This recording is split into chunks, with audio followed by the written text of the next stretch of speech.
Hello, good evening. Welcome, congrats for making it to the middle of the week. Hope everything has gone well. For me, I think it's been going pretty well. And just like how it's the middle of the week, we find ourselves in the middle of the Redout career. Last time I left off, we just finished off the Class 2 section, about to enter Class 3. And I'm a little worried because usually when you change classes, things get a lot more tricky. Oh, can't start the race. I gotta get myself a Class 3 ship. So why don't we go ahead and pick one up here? Go ahead and get the ESA AGR Lancer. And I think we're just gonna upgrade it right out the bat. I'm sitting on a giant stack of money. I can afford this.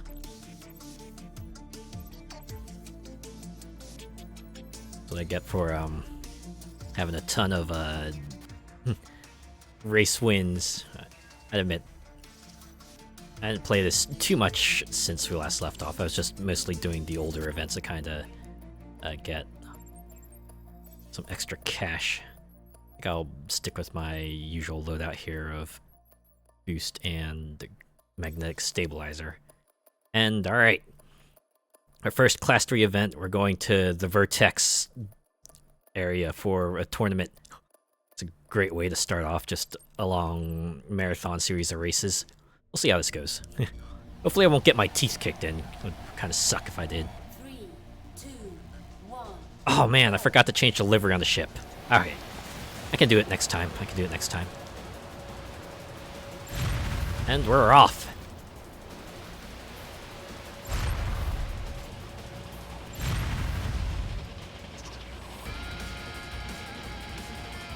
As long as I make it to third, I'll be satisfied.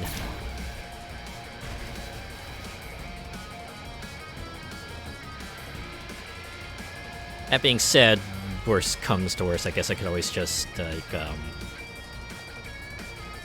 just move on to the next event and see how that one does. Thankfully, the unlock criteria for the base game environments is just race and the environment. So as long as you participate, even if you completely bomb out and don't get a medal, you'll get the environment unlocked and can play it in single race. So I'm making okay progress here. That said, race laps are going to be pretty short. I think we're about to, final lap here, and fortunately we're still not even close to third here. Oh, I forgot I had the boost.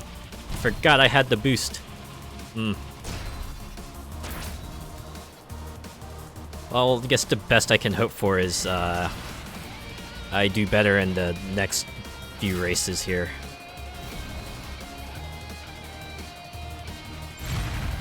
Yep, that's right. 3 people. Whew, okay.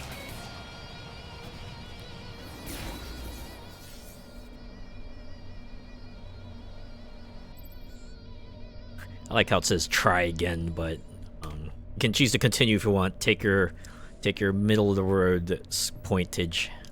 I think I'll do that. We'll see how this goes. 5 points, so we might not get first place overall, but if we can make it to top 3. Make it top 3. Should be enough.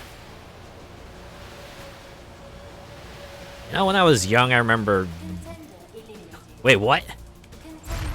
Hold on, is this like an arena race and I wasn't paying attention? Oh boy.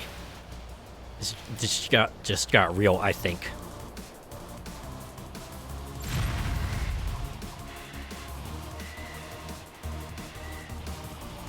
Yes, that means I gotta be extra careful, make sure I don't crash. Of course, that means all the slowdowns I do will just give them room to get ahead of me. Alright, forget the mega boost, I'm just gonna manual boost my way through this. Gotta use a little feathering, right? Don't wanna burst all the way. So yeah, as I was about to say, I remember one of the things my parents used to always go is like, don't just settle for good enough. You always gotta go work to your maximum potential, make sure it's perfect and stuff like that. And you know, as time goes on, I'm starting to think that maybe it's not uniform advice, right? It's not something you should follow to the letter. It's probably something you should like maybe take in as a factor of how much effort would you need to put in for the degree of improvement you're gonna get. If it's like you're gonna have to put in a lot of work for like maybe 1 to 2% improvement, you could probably settle for what you got then, right? Ooh, all right. New record. Congratulations. Gold medal. I like how my vehicle blew up right at the end there, and probably respawned because it's like post race, so it doesn't really matter. All right, let's see where this 10 points puts me. Oh, second! Oh my God, we're like tied up. Looks like Valmora, unfortunately, messed it up there. Okay, this is. I forgot to check if this was like 3 or 4 races. All right, this one could be for all the marbles. All right, Valmora, you're mine.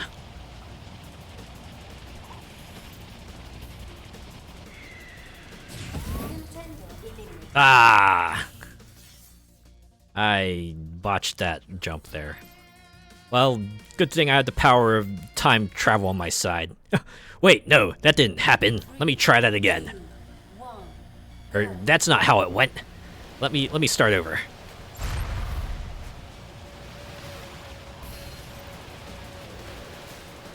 Oof. I got EMP'd there. I was doing better the first time. I just had to go botch that jump, caused me to lose my advantage. How come no one's getting eliminated this time around?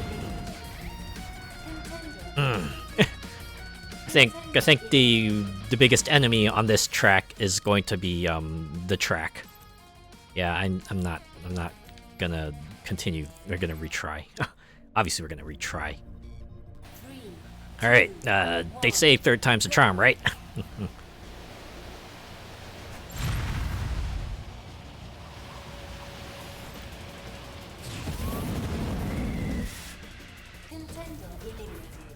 All right.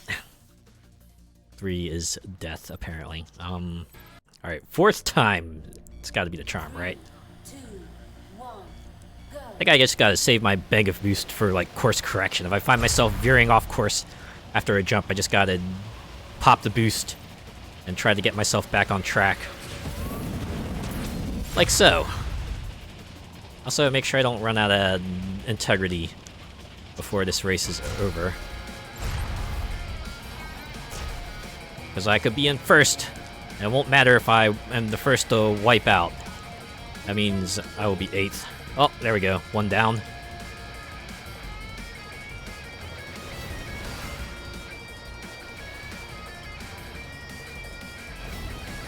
Oh wait, this would have been a good place for the big boost. Oh well.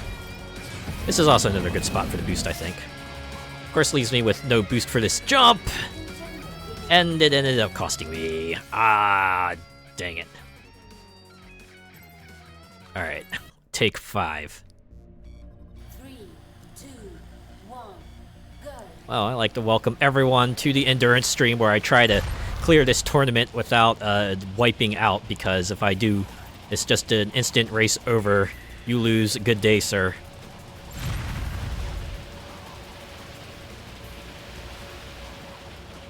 Man, wouldn't that be something? Just 1.5 hours later, I'm still on this track.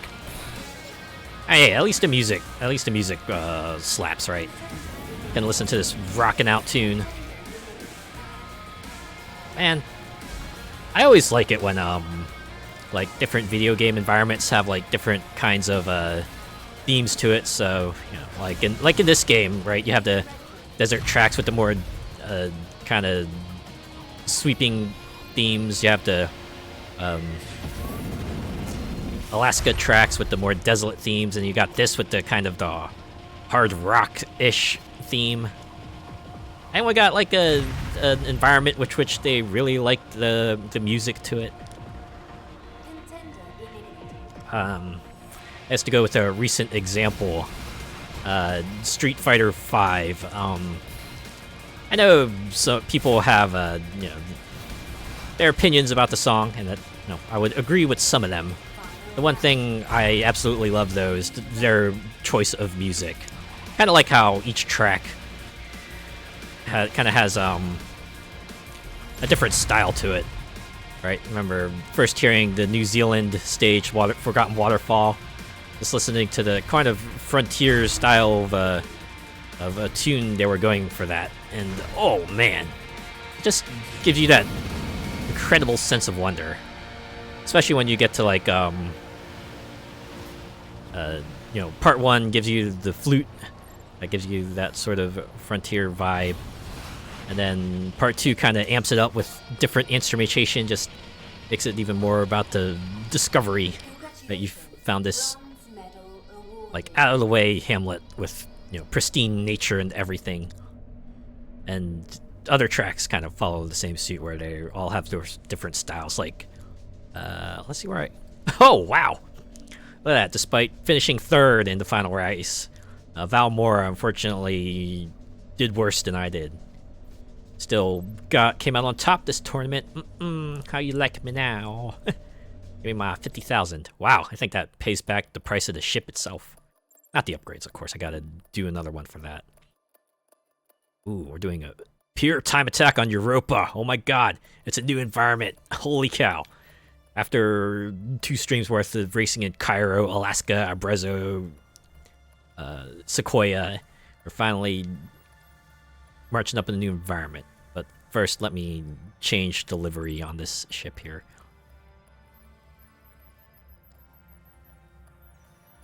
This one looks kind of cool. I want one that has like more, that emphasizes the blueness of the ship, because it's my namesake. That's I gotta pick a blue livery, right?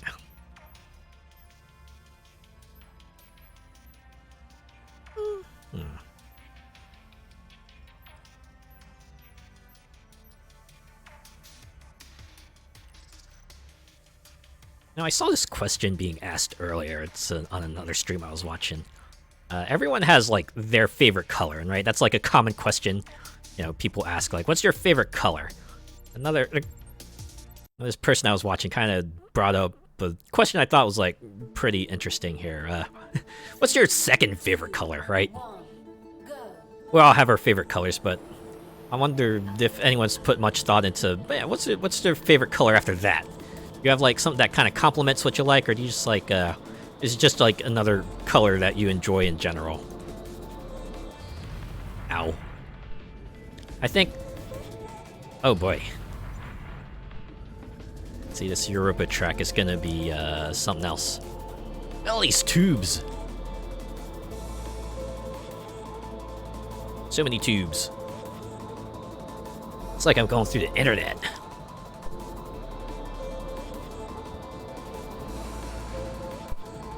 Oh geez.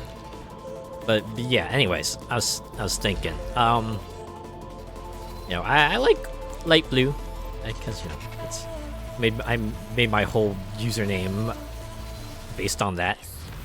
But as far as secondary colors go, I think I would like go with purple. I'm thinking like a pastel-y kind of purple. Like, because, you know, purple's a fun color on its own, but, oh boy. But, it goes really well with light blue, right? Light purple and light blue, it's kind of a fun combo. Very Easter-esque. I don't know, you can make, like, all sorts of cute combinations off of that, I think.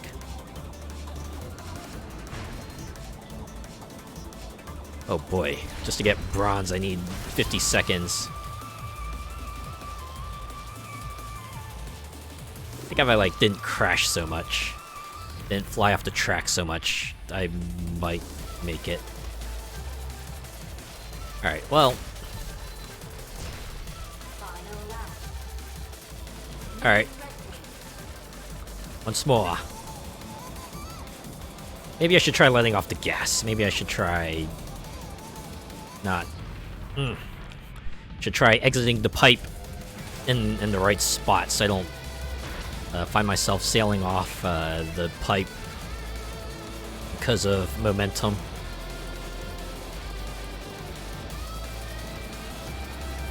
As long as I follow like the 2 track lines, I should be okay, right? Ah! Can be hard though, especially when you're just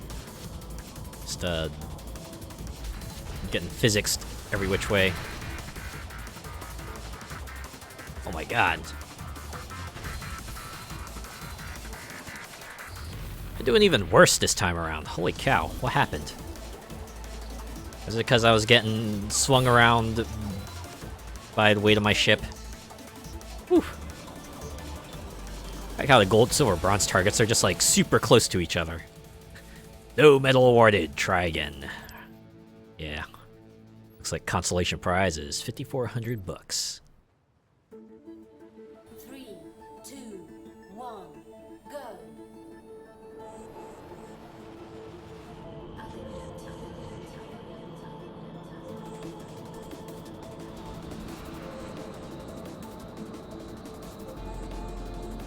Alright. That section right there, I need to learn to accommodate for.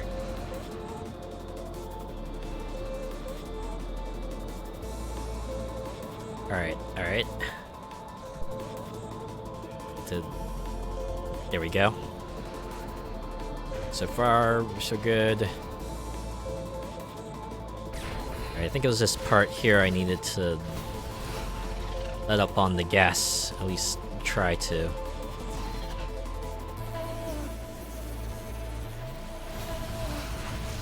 Oh man. How am I gonna get 50 seconds? Well, I could probably start with not getting flung around like a ragdoll in that tube there. Alright.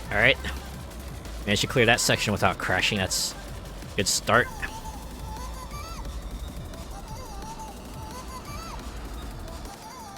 I need to get to the other side of the pipe. There we go. Okay. Oh my god. Fuck!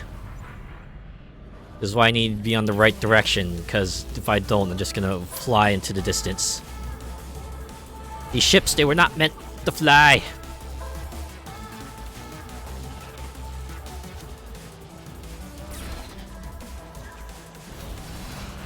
Yeah, I missed the metal target again. Hey, you know what? If I can't get it this time, maybe I'll just skip the race and move on. I always notice I seem to do worse on the pure events, right? When I don't have like a big-ass boost to kind of help shore up my bad piloting, then I end up doing remarkably worse. Maybe I should just like pick up a straight-up faster ship too, right? Maybe magnetic grip isn't what I should be going for. I probably should have let go of the joystick there. Alright.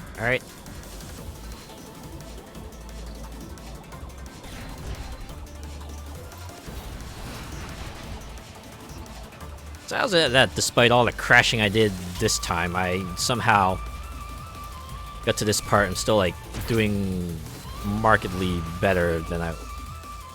Oh, never mind. I think I did worse actually. Alright. You know what? I think I would have to improve considerably to just become bad at this track, so we're just gonna take our lumps and move on to the next event here. There we go, new location, Europa. Pilot level increased. Which means more events. Alright, we're gonna go to... Oof. We're going to the moon. If I remember correctly, this is a DLC track. Yeah. It's a pure race of 5 laps. Wow, just bringing out the orchestra for this one. 3, 2, What is that tune that plays whenever this comes out? Like Ased Spak Zathura or something like that? Gives me sort of that sort of vibe.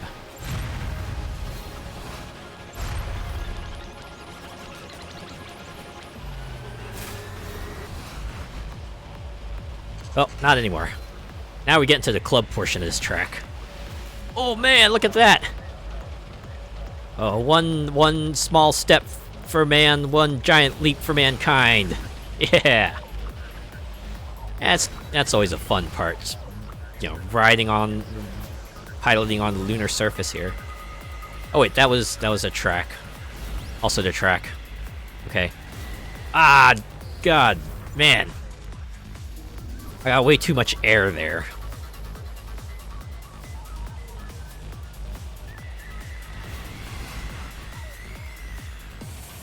Wow, look at us riding on the sideways of this crater.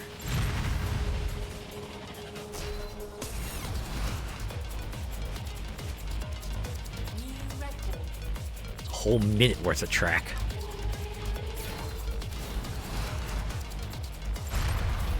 Are we even gonna, like, see anyone?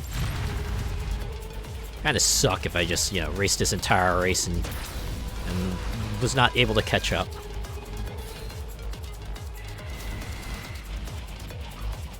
Maybe the Class 3 tournament was a fluke.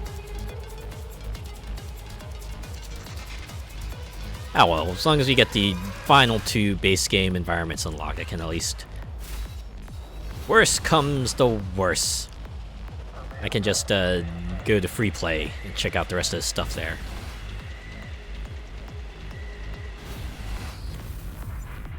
I really need to learn to maybe point my nose downwards so I can just get back on the track and, you know, go fast. Like, I don't even see anyone on my position meter anymore. This is like how badly I'm doing. Everyone else just got madder skills than I do. Jeez Louise. Oh, look. There we go. Very brief glimpse of 7th place. Hi there. Hey, do you think you could, like, maybe slow up just a tiny little bit? I'm not even asking to pass you. I just want to see you in the rear view. I just want you to see me in the rear view mirror. That's all I want. They at least afford me that. I have to just, like, finish this race. I want to see what the race time is. See how much room there is for me to improve, like, because goddamn.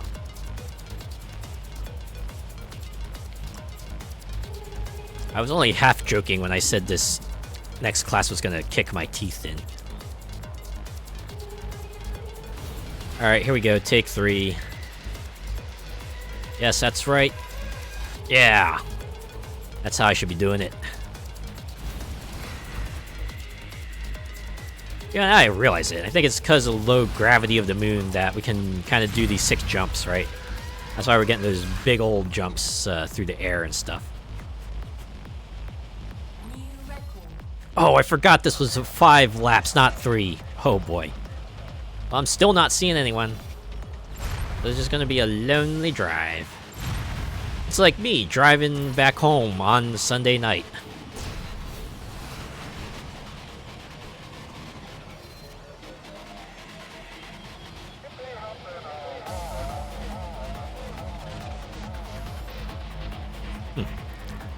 Well, here has been on a long trip. Like, it could be any kind of long trip, though I'm mostly thinking about, like, you know, you're just sitting in a car and just riding with, you know, your passengers or your drivers, depending on what you were doing.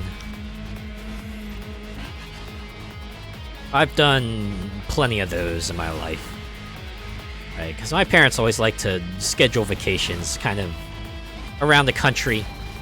We've definitely visited a lot of the U.S. Well, yeah. Either, you know, just by passing through or by having, like, an actual vacation there. But yeah, I've seen a lot of the USA. The contiguous states. I admit, I've not been to Hawaii or Alaska. Don't know if I want to go to Alaska, but Hawaii might be fun to visit.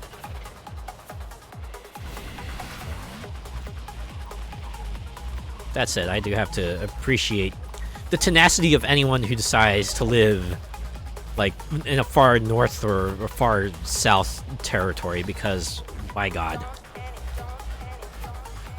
You know, just being out in the wilderness with nothing but cold everywhere. And perhaps, like, no easy way to, you know, get supplies. Right, I'm always reading stories about, like, the small towns in Alaska. They always have to get, like, supplies airlifted in. And they can only do so, like, certain points of the year, because that's when the weather's good enough for the helicopters to actually come and drop stuff off for them. And could you imagine getting stuff like internet? Like, there's no way they're getting, like, cable or what have you. They gotta rely entirely on satellite. Imagine even that's probably spotty at best. Alright, what was the... I finished in 5 minutes, 25 seconds. Looks like first place finished in... I can shave a whole last 5 seconds off of my lap time. That would put me in a far better standing than I did this time. Alright. Well, I know where I'm choking, so I'll see how much I can improve my position now. Right, when I hit the big jump, just point my ship downwards. Make sure it touches the road as fast as possible.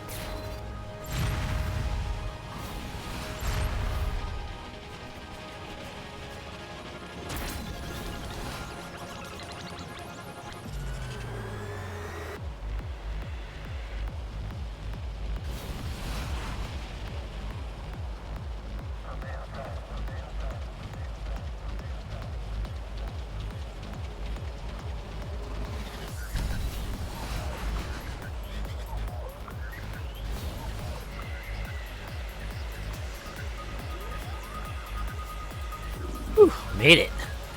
So I managed to stay with the pack this time.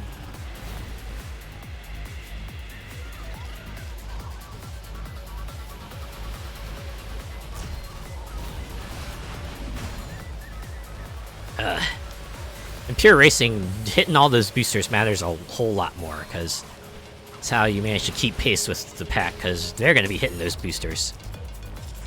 If you don't, you're going to be left eating everyone's dust.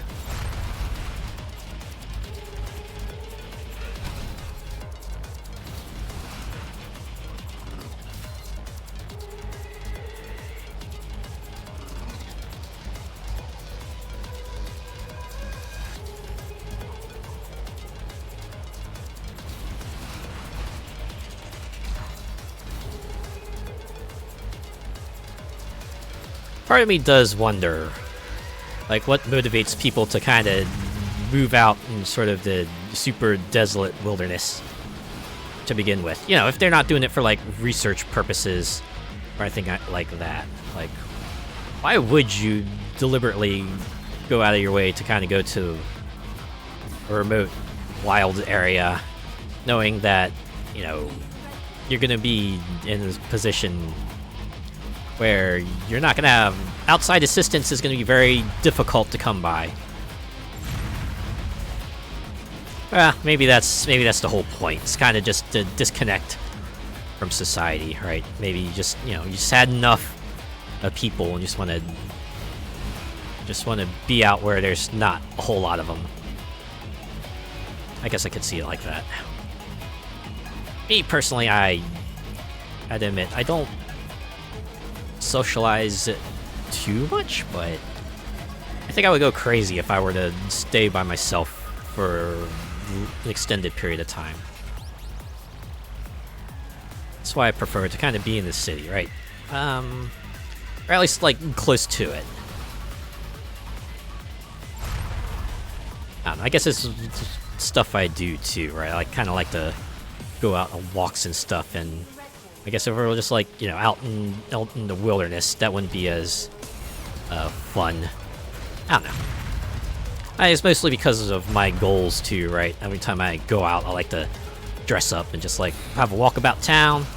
And part of the fun there is just having people kind of react to it in some way or another. Though it still surprises me when people do it, right? When I'm, like, out there and dressed up all cute-like, and someone goes, "Wow, you look really adorable." I'm like, thanks.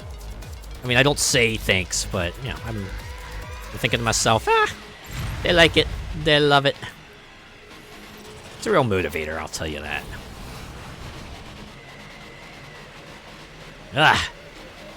Even with all my manual boosting, the best I'm doing is keeping pace.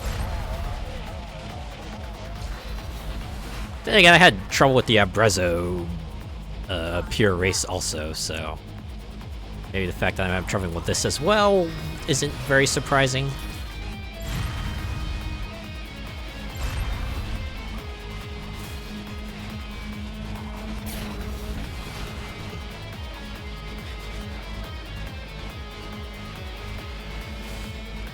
Again, I wonder if just this boils down to get faster ship, learn to race better. Stop relying on ESA as a crutch. Where? I just want at least 1/4.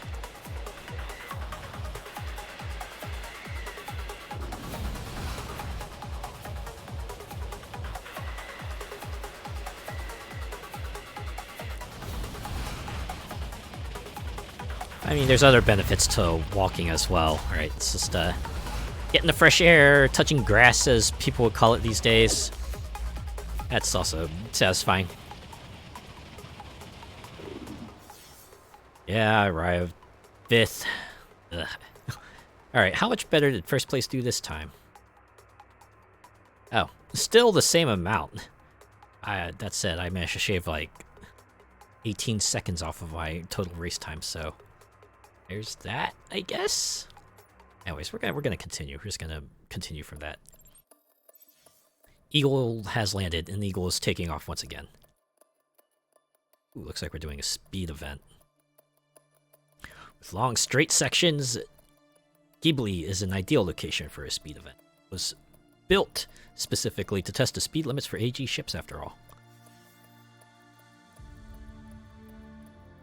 Like, I gotta get 20 seconds for gold. Ooh, and I got my favorite track plane too for the Cairo. So I gotta stay above 900 if I wanna, you know, get that time bonus.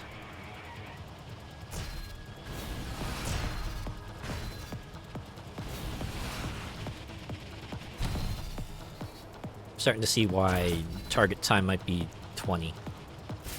Bronze is 40, so...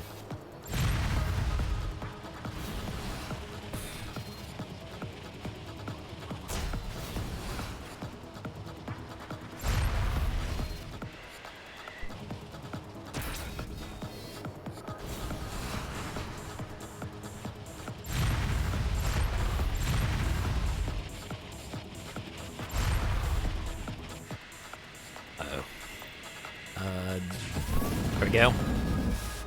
Not sure if it was worth blowing the entire bar of boost for that, but we'll take it. Okay, we're getting bronze at least. That's good to know. Whew.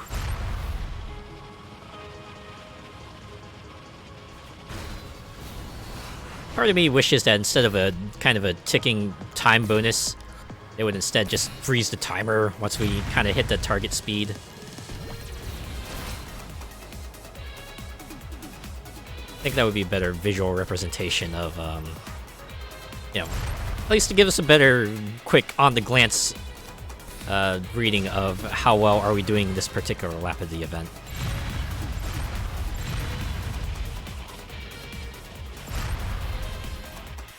I'll be surprised if I hit 25 seconds for this one.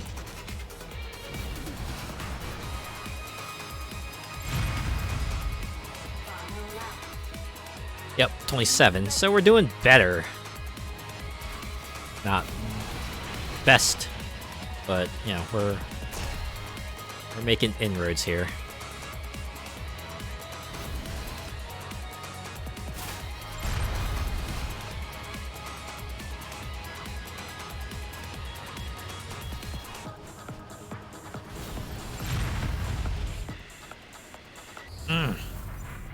Well, there goes that lap. Alright, bronze medal it is. That's fine. It's still medal. Compared to the other two events, this will be a much welcome change of pace.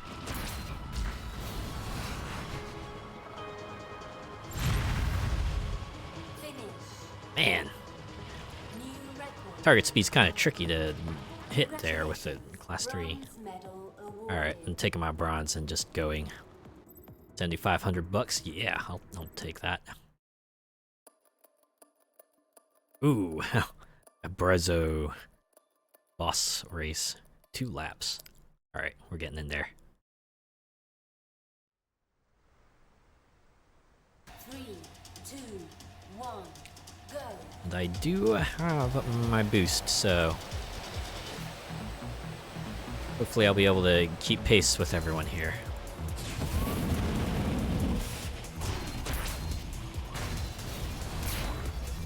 Alright, we're second. Well, now third, but we're still pretty close behind.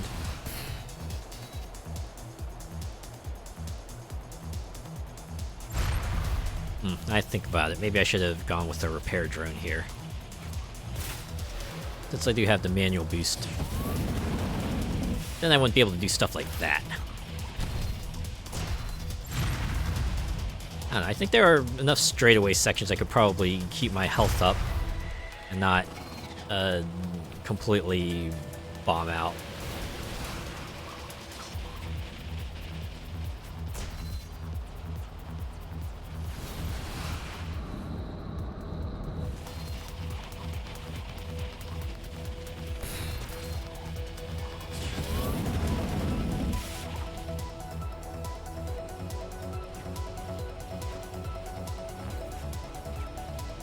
Alright, looks like I got a decent lead against second and third place here. Huh. Yeah, it's always the pure events. Again, it's a lack of power-ups. Lack of ways kind of just make up for kind of smacking into walls here and there. When all I got is the manual boost, kind of doesn't help you as much.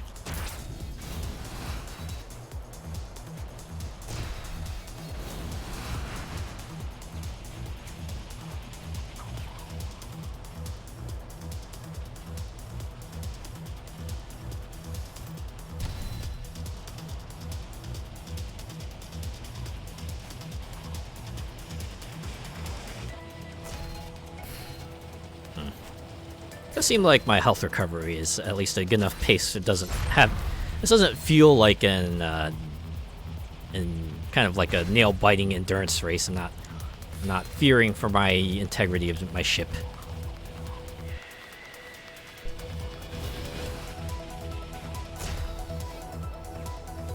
Gotta wait for the next straightaway so I can just activate boost. For now, I'll just do little activations here and there. Actually not a bad thing to do, right? You hit the wall, lose speed, you can at least make some of it back up by hitting the boost.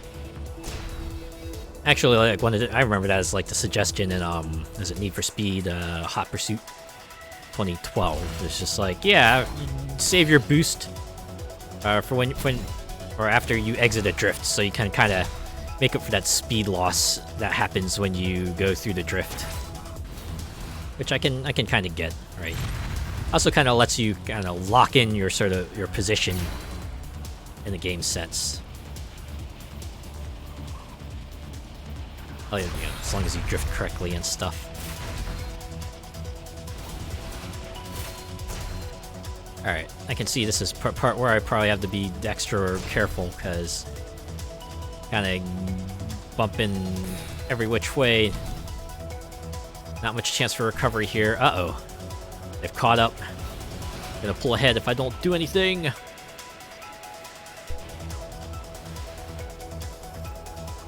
Alright, I'm keeping pace.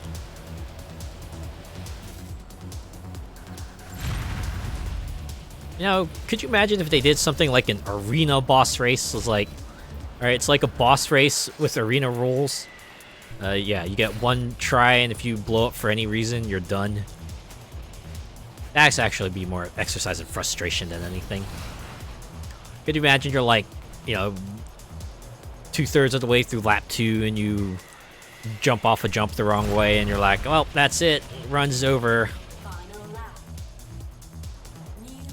Whole 4.5 minutes for that. Sure would be fun to have to try that again because you messed up a little bit. That would be mega hardcore. At least in sort of relative to the position of the other races in this game, right? I mean, Instagib is already pretty tricky as it is. Although at the very least there, as long as you complete one lap, you can consider the race completed. Or at least get one lap and hit the medal targets. Of course.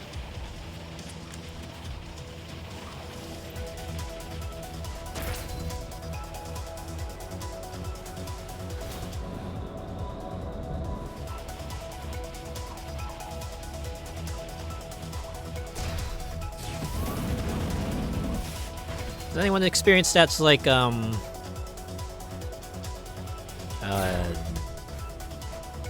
where was I going with this again?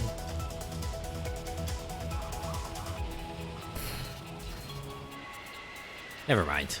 I lost my train of thought. Talking and racing. It's kind of a tricky thing to do. I think this is why people now, you know, you had those ad campaigns for a while that are trying to emphasize don't drive distracted, because, you know, driving's kind of a big deal. You're driving a several ton machine on a road with other several ton machines, and well, the consequences of messing up are pretty costly. So you kind of don't want to split your attention between driving and whatever else you may want to be doing. Which is why when you see those pictures, right, you see, I think you might have seen a few of those, right? A picture of, like, someone taking a picture of another car on the highway, and you see the driver just, like, driving and doing other stuff. It could range from, you know, being on the phone, which is still bad, mind you, but sometimes it gets even more absurd than that. They could be, like, doing their makeup, or combing their hair, or doing stuff on their laptop. Or, like, have a whole tray dedicated to eating their fast food breakfast. Oh my god, drop the fourth. Where did y'all come from, and where did y'all go?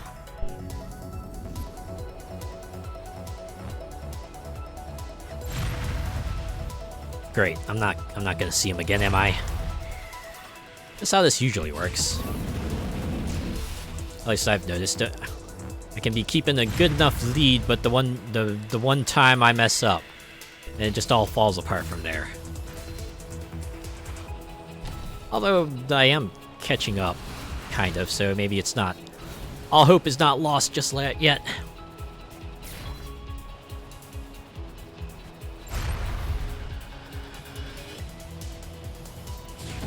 I just need to find good spots to pop boost. Said we are nearing the end of this course here. Oh, if I can get past at least a hero, I should be okay. That said, looks like that's gonna be a bit of a challenge here, because heroes. Alright, you know what? I'm gonna finish this race, get our 7,500, and then try again. And I am trying again, because I was that close to taking home the gold. Not just the bronze, but the gold even. All it took was one errant jump. It was one bad day. But sometimes that's all it takes. Sometimes all it takes is just one bad event to happen, and it can just start a whole cascade of bad events that it all spirals out of control, and just left wondering at the end, just, man, what happened? I was on the top of the world one moment, and suddenly I've lost everything.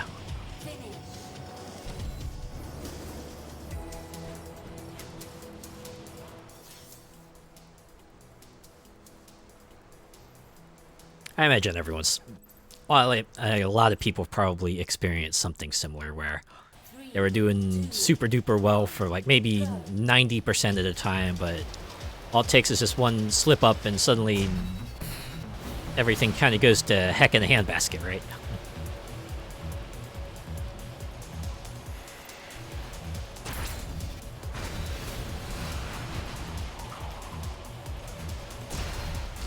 think that actually happened to me during high school. Yeah, because we were... Oh, I guess I was a little competitive about GPAs and stuff for like 3 years. 3 years. I was sitting at like at the third spot because two students doing better than I did. And it wasn't until like the senior year I was able to kind of claw my way to the number 2 spot. And, that was always satisfying to me because it's like, managed to stick it out to the end there and claim the spot, get the basket net. It was a while ago, of course, and, it's just a distant memory now, but always appreciated I managed to pull that off. It just goes to show sometimes dreams do come true. I kid.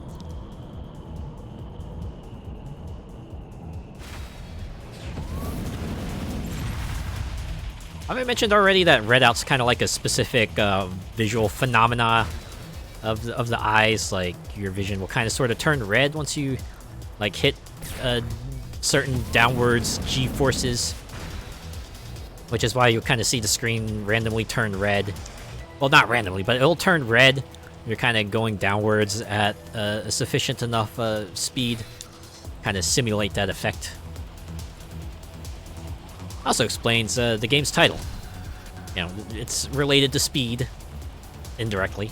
Not to mention it sounds cool, right? Redout. It's like, it's just a cool thing, cool concept, cool name for a concept. Makes for a cool title for a game.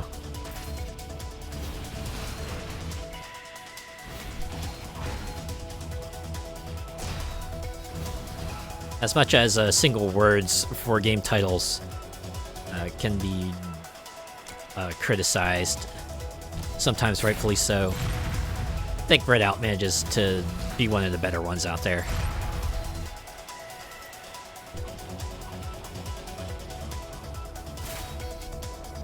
I wonder if they picked Redout because it's like sounds close to Wipeout as well. And, the people who might be looking for an anti-grav racer might kind of make that connection and be like, hey, maybe this might be worth a look. I'm glad I gave it a shot, at least. Probably my running for surprise favorite title of 2023, despite this game coming out in the mid-10s. Only because it manages to kind of nail that anti-grav racing and carve out its own unique sort of style, right? It's like anti-grav racing with more of an emphasis on driving and speed than mixing combat in there. I think it partially helps that felt burned by grip, so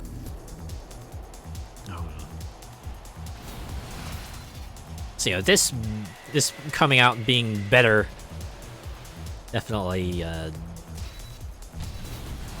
helps. Because, it set the bar lower because of grip. And, Redout being good kind of hooks me into it. Also helps that the game itself is just, good at the core. Nails a sense of speed. Got a unique low poly look to it. Unique environments. Cool ship designs. And again, emphasis on speed over combat is vastly appreciated. There's a lot to like about this. Vroom vroom and hey! Hello, Molecular Shadow Fox. Welcome.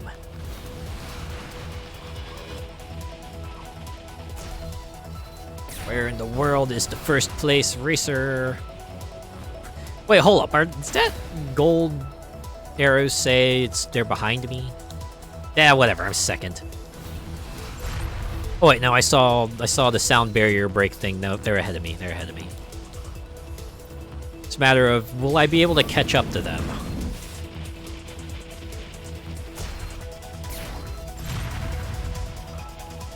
So there's plenty of track to go.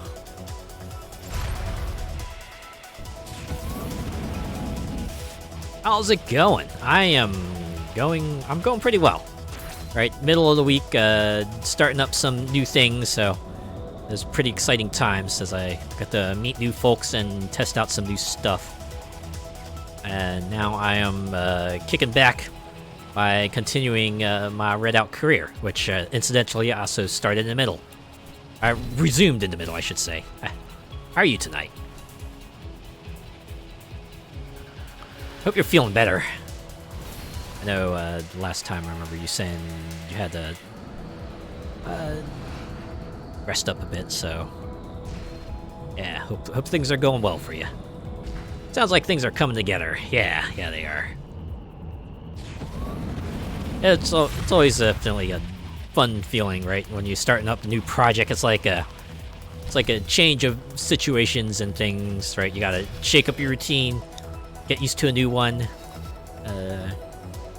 figure out all the new people and the new places you have to go and the new programs you have to check. I do appreciate a good mix-up every now and then.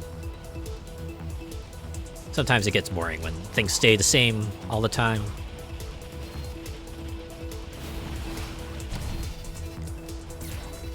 Doing pretty good, thanks. Feeling a lot better. Gotta check them on Friday to see how I'm healing. Hope it goes over well. Yeah, you get stuck in a rut. Yeah, that's for sure. Right, if you do the same thing often enough, right? I mean, I know some people are fine with that, but for other folks it starts feeling like you're kind of spinning your wheels in a way. Just like, need some way to mix things up one way or another.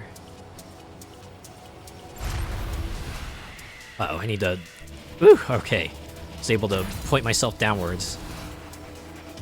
Alright. Decent amount of health, but... I want to make sure the recharge kind of keeps going here. At the very least, make sure I got enough health to survive this last part here. Minute and a half, so about a third of this lap to go.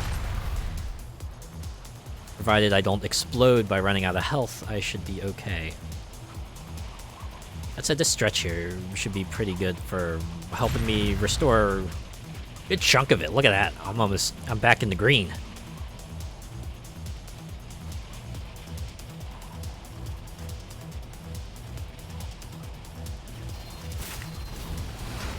Oh, I thought second place was trying to tussle with me for a moment.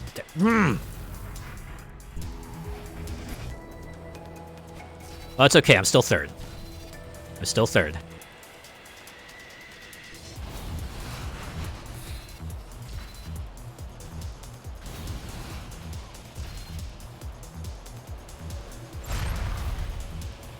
That's how I felt when I worked in the supermarket. Oh, yeah. Yeah, we're kind of doing jobs like that, where it's, you know, mostly simple stuff.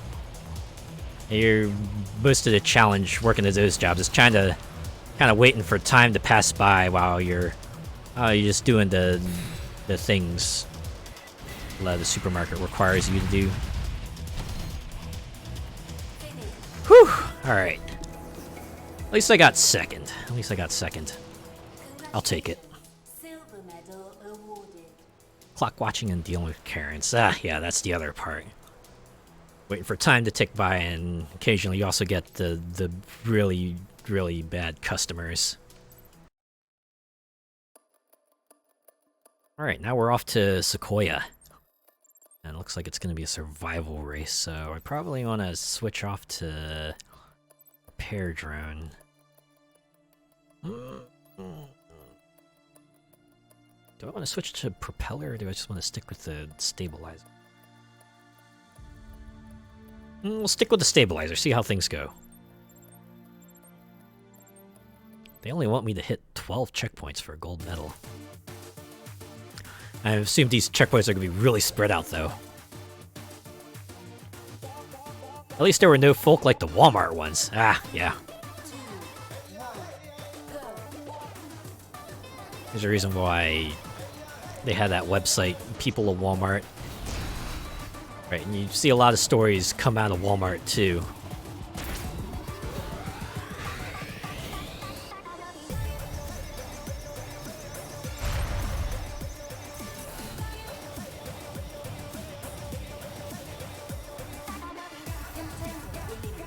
Whoops.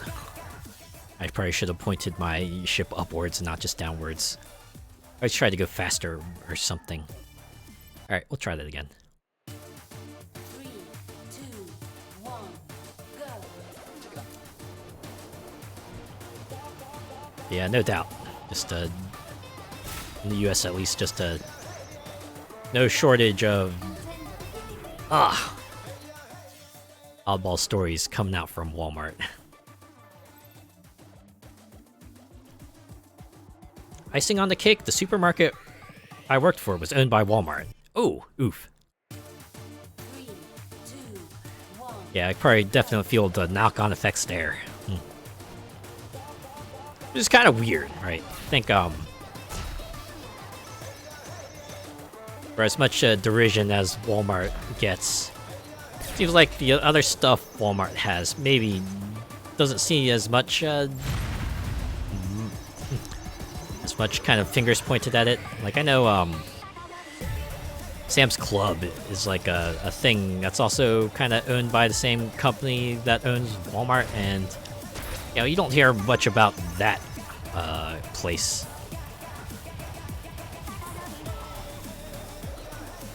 Granted, it's probably because, you know, Costco is kind of the more well-known in terms of big warehouse stores.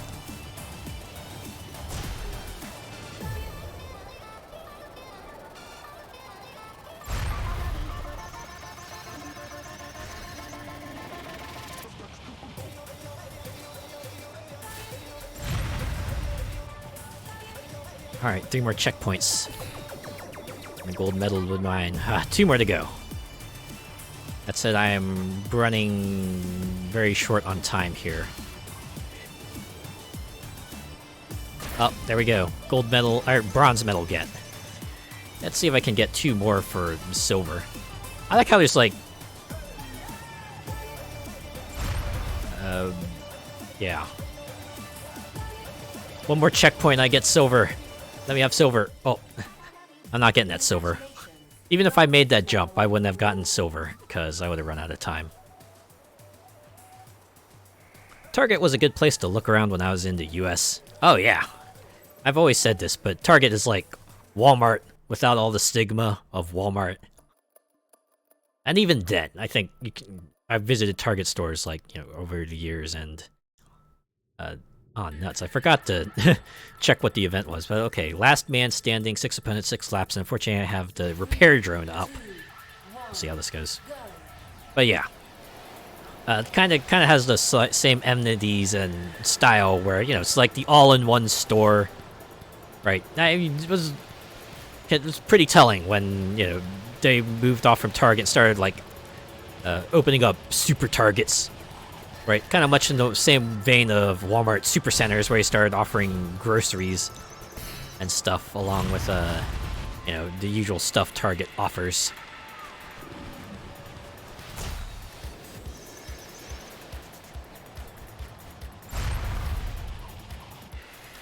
And eventually, much like Walmart supercenters, the grocery store kind of just got folded up into the regular stuff, and now most Targets you go to will have some sort of grocery component to go with it.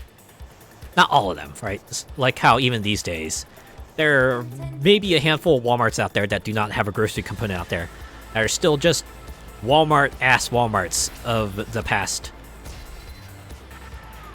I think I know of like 2 or 3 such locations that have just Walmart without the supercenter part still.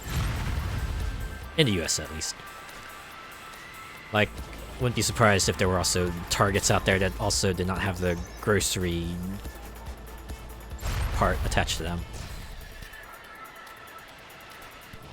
I just made for the beeline for the toy and game aisle. Yeah, so did I. That was pretty much like my entire memory of Walmart. Just, damn it.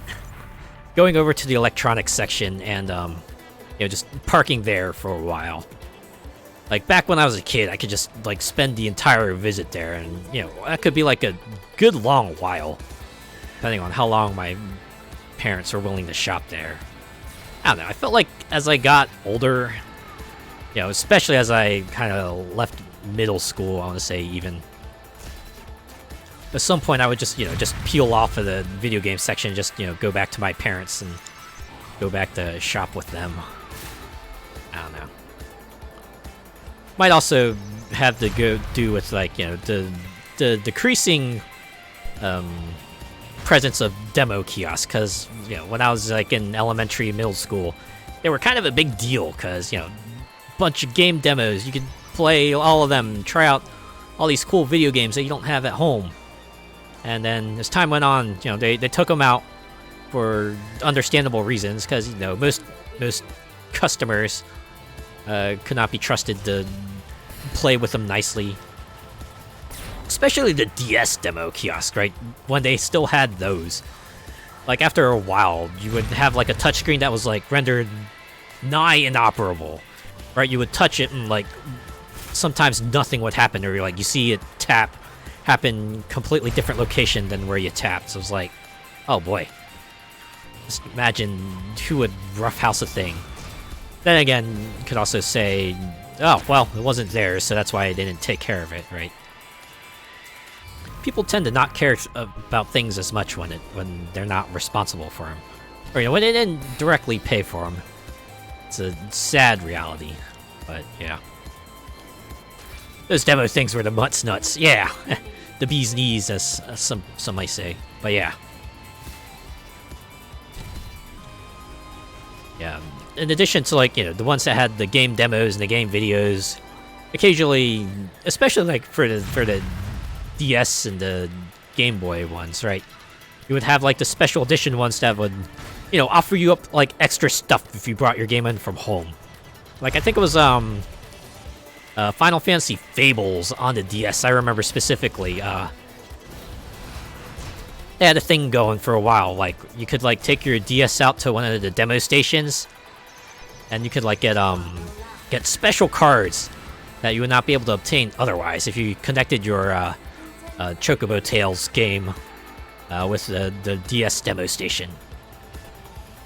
And I wouldn't be surprised if there were, like, a Pokemon giveaway or two that also kind of hinged on you hooking up with a demo station as well. There were definitely instances where, they wanted you to connect to, like, a store's Wi-Fi or something, and, hit up Mystery Gift, and, they would recognize if you were connected to that store's Wi-Fi, and, give you whatever promotional giveaway they were given then. Or it'd be like a special Pokemon or an item or something like that. It's always this jump. Why am I always messing up this one? Well, I deserve that. But hey, second place. I just done well on that jump. I would have been able to take that home. Ah, well. That sounds good. We didn't have anything like that here. Oh, man. I mean, it's fun when you're a kid, when you didn't have to worry about, things like gas in your vehicle's condition. These days, I view it as more of a kind of a setback. It's like, at least makes me appreciate the newer Pokemon games, like, say, for example, where most of the time, all you have to do is just, connect to the internet at home, and as long as it's within the time period, you can get the special thing. To be honest, I wish Pokemon would just, like, do away with the whole time-limited mystery gifts thing, but fortunately that's not for me to decide. It was a big thing here when game places started selling cards and merch and plushies as well as the games. Oh, man. Yeah. It was like the transformation of GameStop, like, yeah, and EB Games and things like that. Like, back in the day, they were like just specially focused on video games, right? It would just be wall-to-walls of video games of all sorts, right? Old and new, every console imaginable. And peripherals and controllers and consoles, of course, too. And maybe accessories related to games like, controller skins, console skins, charms, cases, what have you. It was just all games, and then all of a sudden merch started appearing on a big stand. Yeah, that's Yeah, I was thinking of that too, right? It's like GameStop, especially. I think especially after was it ThinkGeek kind of got absorbed into them. Merch started kind of taking a bit more of a prominence, right? You still have like your walls of video games, but now the middle aisles would kind of have like shelves filled with other stuff related to it, whether it be like figures or mugs or clocks or plushies or bags or shirts or things like that. Definitely a lot more prominent than when they were when I was young. Well, I still remember the most satisfying game store trip I went. It was like back in the day when they had like I think there was like a game day sale or something like that, but I was able to pick up a copy of like Persona 3 Fez for the PS2 for like relatively cheap, like $20. I'm like, oh man, I just spent that summer just playing my way through Persona 3, and it was a very fun summer, that's for sure. I got my Assassin's Creed dressing gown from a game shop. Yeah, things like that, right? It's like, man, you don't expect them to stock things like that, or you know, little plastic toys filled with miniature brand items, or heck, trading cards even, right? Like GameStops in the US tend to have a fairly sizable selection of you know, the big name trading cards like Magic and Yu-Gi-Oh and Pokemon. Still have it too. I love it because it has a hood. Yeah. I've come to appreciate hoods on robes. Just nothing like you know, keeping the water out of everything else than just, you know, slapping a whole hood on your head. Helps. Especially when it's like a comfy terry cloth. Alright, what do we have here? Time attack. Alright, I think I can switch off to turbo boost here. Oh, volcano!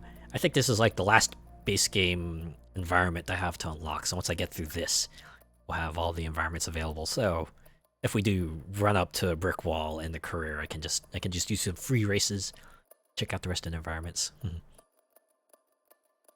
Our news agents even sell Magic the Gathering cards. Oh my goodness. That's gotta be a sight to see.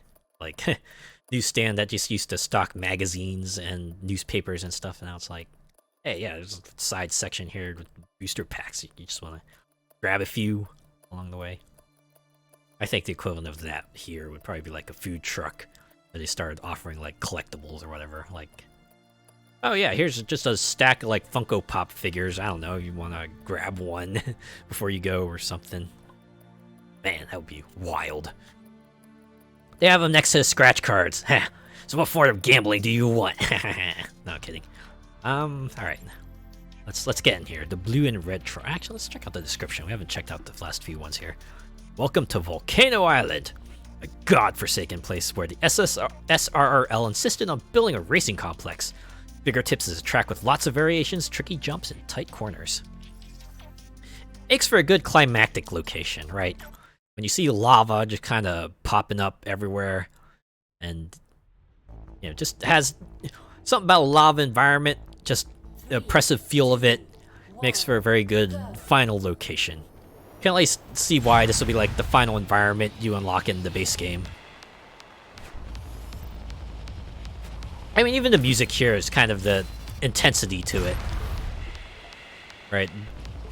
That sort of gives you that sensation that, yeah, this is where it all comes to. This is it, the last leg of the career, the final showdown. This is what it all comes down to. Either I walk away with all the glory, or I walk away defeated, having come close, but no cigar.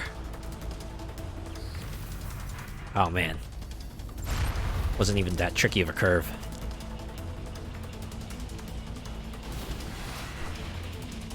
Alright, so I want a lap time of 1 minute 18 seconds. Let's see how close I can get to that.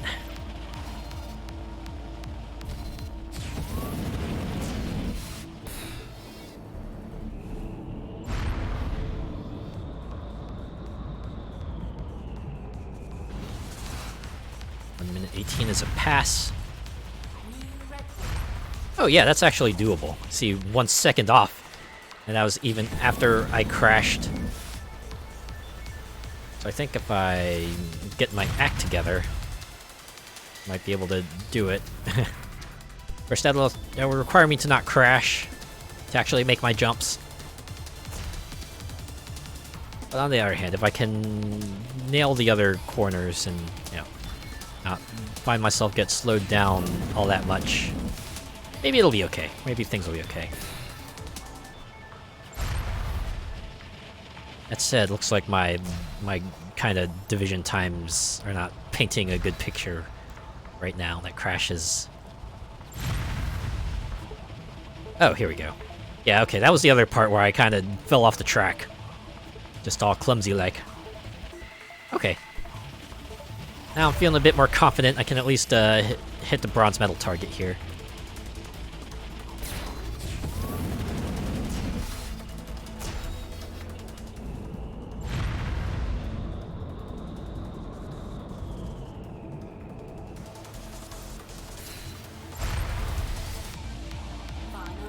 Hey, there we go. That said, I don't know if silver is attainable. Even if I, you know, didn't crash, that would only be like another 1.5 seconds shaved off.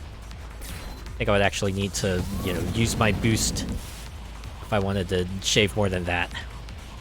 And that would be like a whole ass 4.5 seconds somehow. Can I really shave off 4.5 seconds by liberal usage of boost? Guess we'll find out. Of course, it's also not about having a powerful boost, it's also knowing when to use it. Right? Because if you pop it and smack right into a wall, well, there goes your entire advantage that you gained.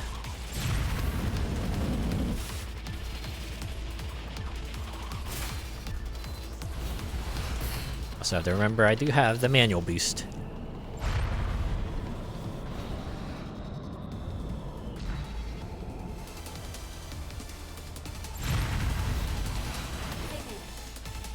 Oh, wow! Hey! So yeah, I guess careful jumping and boosting will get me the silver medal target, at least. I'll take it. Give out 15,000. I went and listened to the whole OST and I was blown away. Haha. As was I. Probably a good thing when, you know, even hearing it outside the context of the game, I'm just like, oh yeah, I could listen to this. I could listen to a couple of these tunes on loop, on repeat. GG, thank you. There we go, we got... That's all of the base game environments unlocked. I think the voice was about to say, new events unlocked! The Vertex ones with the good cars are just so good. Yeah. I think I mentioned, I said this earlier, but I do like how each environment kind of has their own style to it. So the Vertex kind of has that more hard rock feel to it. Something like Cairo kind of has the deserty tune, and Alaska has the more desolate sounding themes. It gives all the environments a more unique feel. I'll definitely give them that. Alright, arena race. First one to cross the finish line in one piece. Going to Abruzzo. Oh, actually, maybe I should switch to the repair drone here, because I only got one life.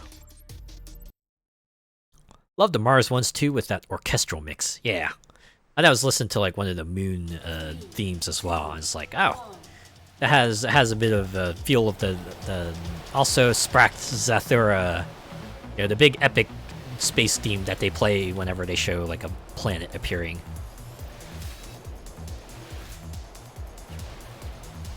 At least the beginning part did. After that, it kind of switched to a more usual club style tune.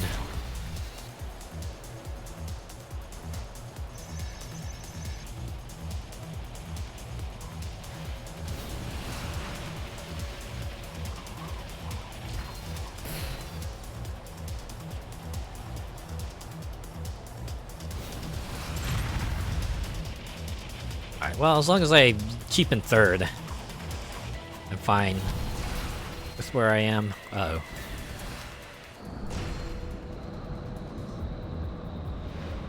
You know, the way I'm going, maybe I should have stuck with the boost. Not sure if I need the repair drone all that much.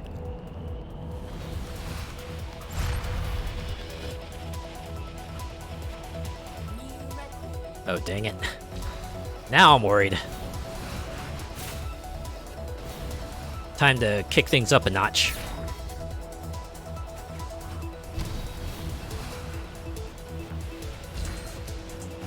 I guess this is kind of like F-Zero in a sense, right? Do I want to use my energy for boost power, or do I want to use it as repair juice? Maybe I shouldn't be too worried about popping it off every now and then, because it feels like the regeneration rate of the ship's health is enough that I'm not gonna find myself in massive danger. At the very least, I'm not gonna lose more health than I'm regaining. Music to be blasted into orbit too. Ain't that the truth?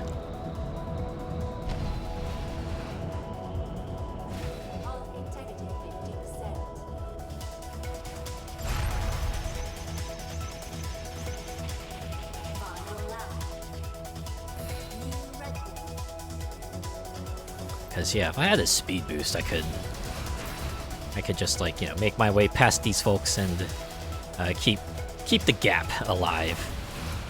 As it's here with the manual boost, I can't just rocket forward wherever and whenever. Well, now I'm managing to keep pace at second, so there's that. Oh, Sokolov, you aren't gonna get away with this.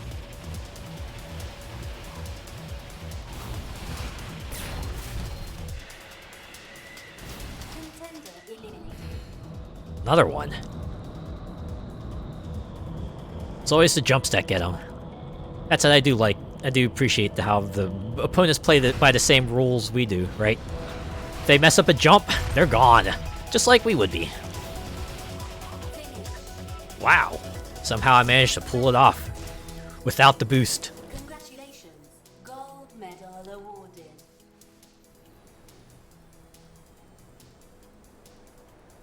The track Arabian Terror has been on repeat for the last few days. Haha. Yeah.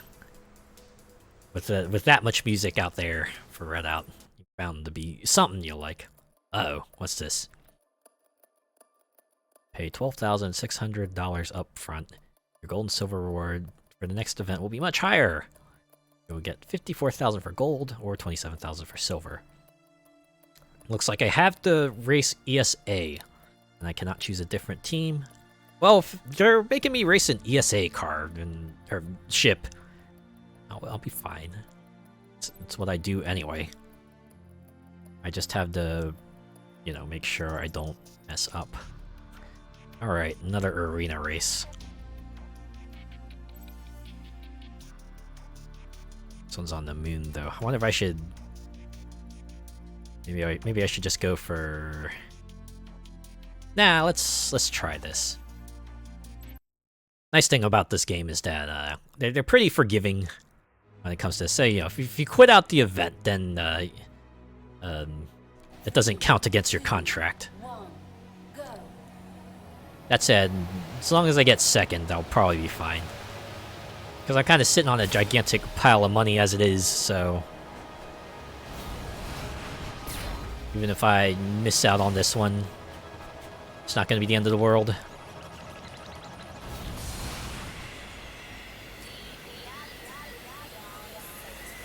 Jeez Louise! What was that? Holy cow! That was a heck of a jump. I should probably point my ship downwards a lot earlier than that. Alright, we'll try that. One thing's for sure, it feels like a boost will probably be way off base here.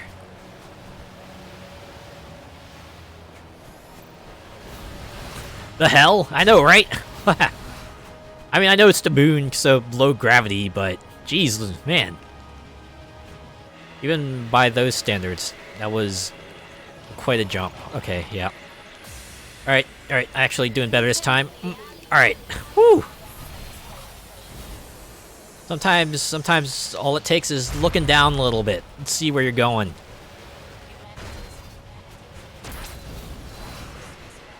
Oh man, okay.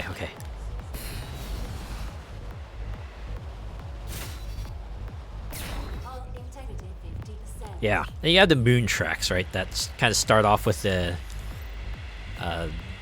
more dramatic style opening. That kind of switches off to the club style music that you get here.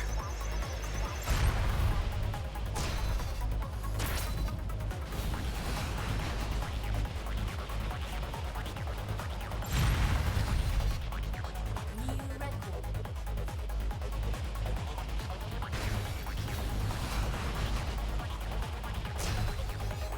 Ugh. I just want second. If I get second, I can at least, you know, get a profit from my buy-in. I can at least recoup the buy-in, and god damn it, I wasn't pointing down enough. That's what happened. 3, 2, 1, go.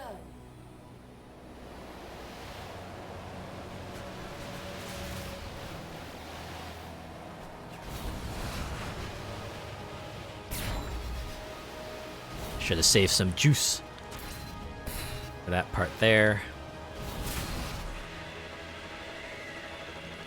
There we go.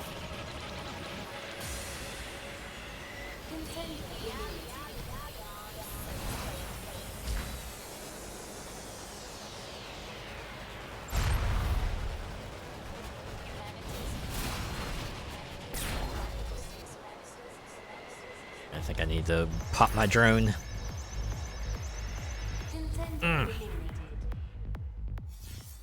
It's like someone placed a Forza Horizon 5 boost pad there for that jump. Yeah, it does. Oh man, you hit those things at the right speed and you just find yourself flying across like half the freaking map. 3, 2, 1, go. On that note, I was playing Forza Horizon 5 to kind of do the weeklies just before this. I was like, oh man. Once again, they kind of nailed it with their Event Lab picks. Like, the track they were featuring, one of the Event Lab tracks they were featuring was like, Cairo-inspired one, and, yeah, I didn't go down far enough this time. But yeah, it was pretty cool how they managed to remix the Mexico desert to kind of give it more of a feel of Cairo. Especially since there's 3 strengths to boost pads now. Oh, man. Oh, yeah, near the Baja region. Yeah, that one. And then they also featured an oval track, which, you know, it was pretty cool. It was pretty cool. But, no, it had an oval track in the stadium as well. Although that actually had, like, an event tied to it this week, or maybe it was there last week also, and I didn't notice. That final hairpin was a doozy. Yeah, it was. In any case, it's just... 3, 2, I do appreciate that they are featuring 2 Event Lab events per week now. And... again, they've been hitting it out of the park, featuring ones that are, like, pretty cool. Right?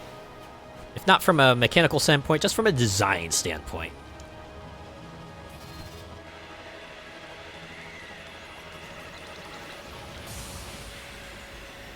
Down. Alright, I'm in second for now.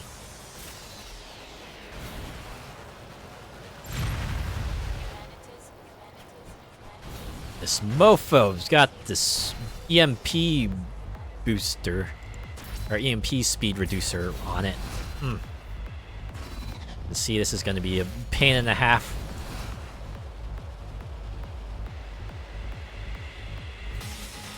I like how it's just a teleporter. It's just a straight up teleporter.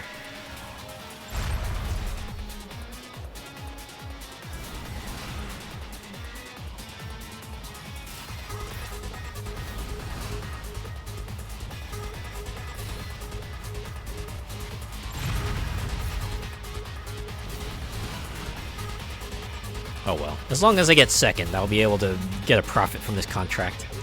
That's all that matters. I will settle for good enough in this case. Because, you know, I can always just replay older events if I want to grind more money. Ah, dang it. I was doing so well. There's something off about that stadium oval. That final turn isn't right. You know, I kind of felt that too, right? It's like, at the very least with the classic car I was going, it was like S2 Sesto Elemento Forza Edition. And even then, it's like, that turn, I had to actually like slow down, right? Which you know, something you normally should be doing in a race, but on an oval track, not something you normally would do. At least I feel like that's not something you would normally do. Damn near impossible to not hit that wall. Yeah, that's what I was thinking. Ah. I wonder if I should just like take the boost, not for the speed boost, but just like an emergency course correction if I need it. I'm gonna do that. Hopefully changing power-ups doesn't void the contract. Okay, it doesn't. It's just switching to another ship. And I already use ESA, so this is just another hurdle. But yeah, I did find myself hitting the wall. And if I did not deliberately slow down. I definitely felt that.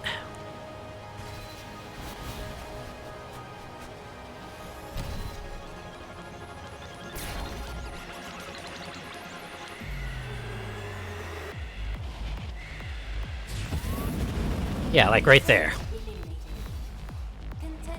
Needed that course correction. Lest I fly off the track and completely bomb out of the race. Again.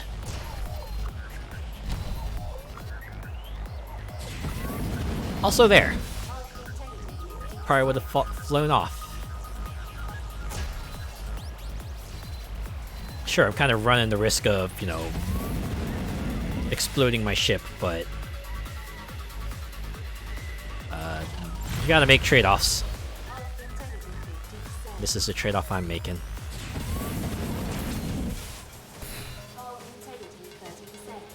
That's it. If I keep banging around like that, I'm gonna end up eliminating myself due to banging around the walls too much and not flying off the track. Alright.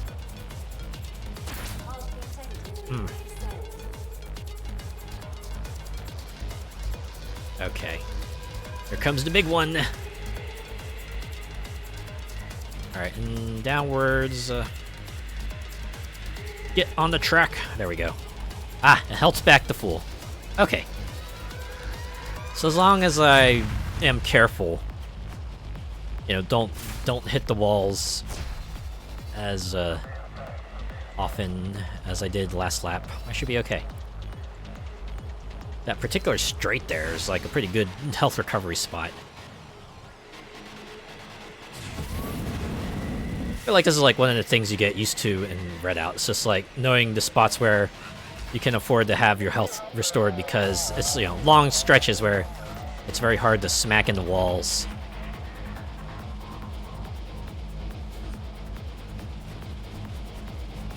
Why does this tune now sound like a Guilty Gear track? I was expecting to just like look off to the side and see Kai and Soul Bad Guy duking it out, or something like that.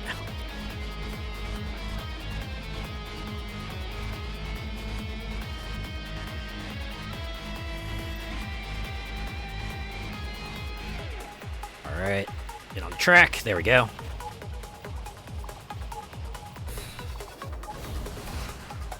We'll do a little boost. Since we're ahead, don't want to squander it all on the off chance I need to use it for course correction.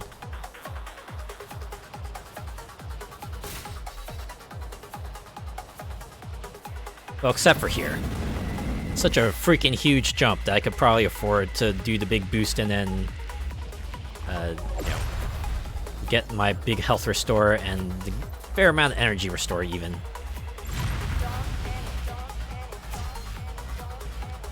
Look, even the song is trying to keep me calm here. Don't panic. Don't worry, I am feeling okay for now. Granted, this could still all go sideways if I mess up a jump, but hasn't happened yet. Knock on wood.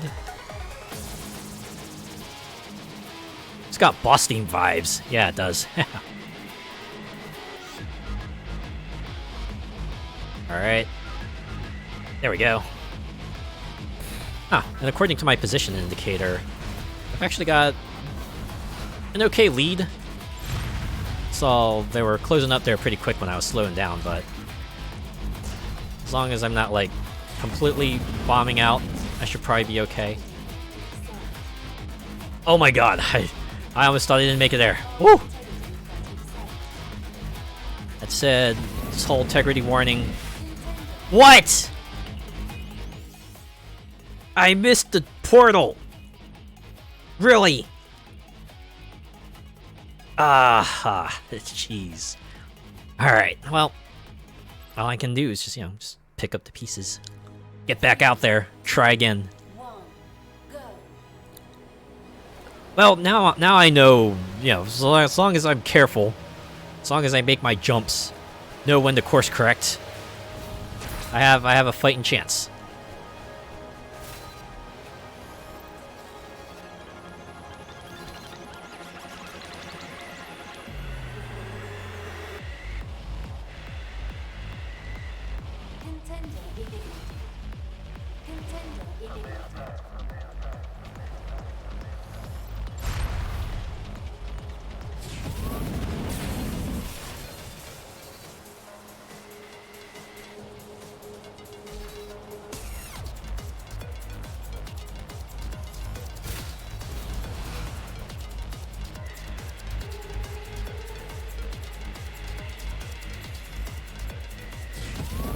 I do like the use of the teleporter to kind of give this track the circuit. Right, it's like, oh man, this windy course has become really convoluted. It's going to be really hard to get us back to the original point in time. So why don't we just add in a teleporter? Because, it's space anyway, so teleporters. It works. It works. I like it. I kind of like the stuff around it too, right? You see that giant dome shield around the moon to kind of give it the feeling that, yeah, they've been on this for a while. They've working to kind of make a facility out of it, if not a place to live.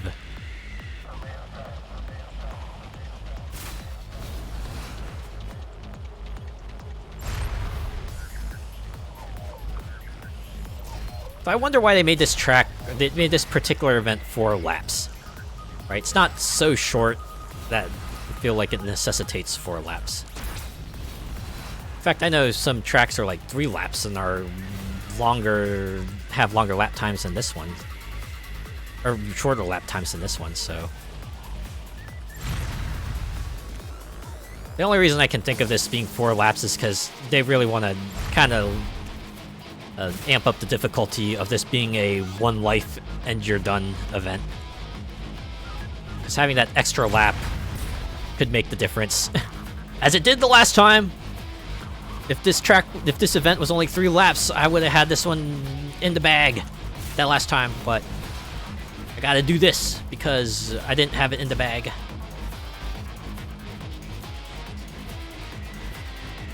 Heh. I can only imagine what the Redout equivalent of a Le Mans would look like. Absolute nightmare, that's for sure. Like, a 24-hour race is probably hard enough when you're driving a car.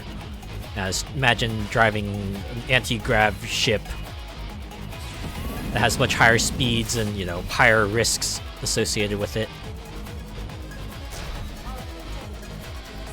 I can only imagine what pit stops must be like for anti-grav racers. It's just gotta be absolute bedlam. Definitely safety measure, much more drastic safety measures would be taken. Because, you're already pretty much like looking at instant death if you mess up in high-speed regular driving these days.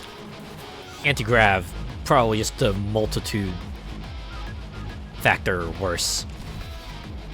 Very, very strictly regulated pit stop procedures, I have to imagine.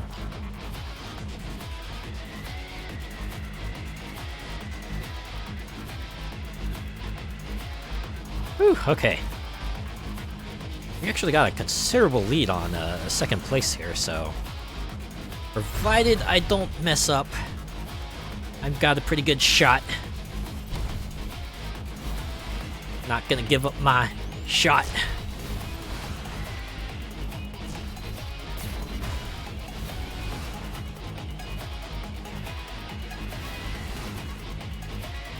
Alright. We made it through that part, the last part that did me in. It's only like 1 or 2 more jumps. If I manage to nail those, I should be okay.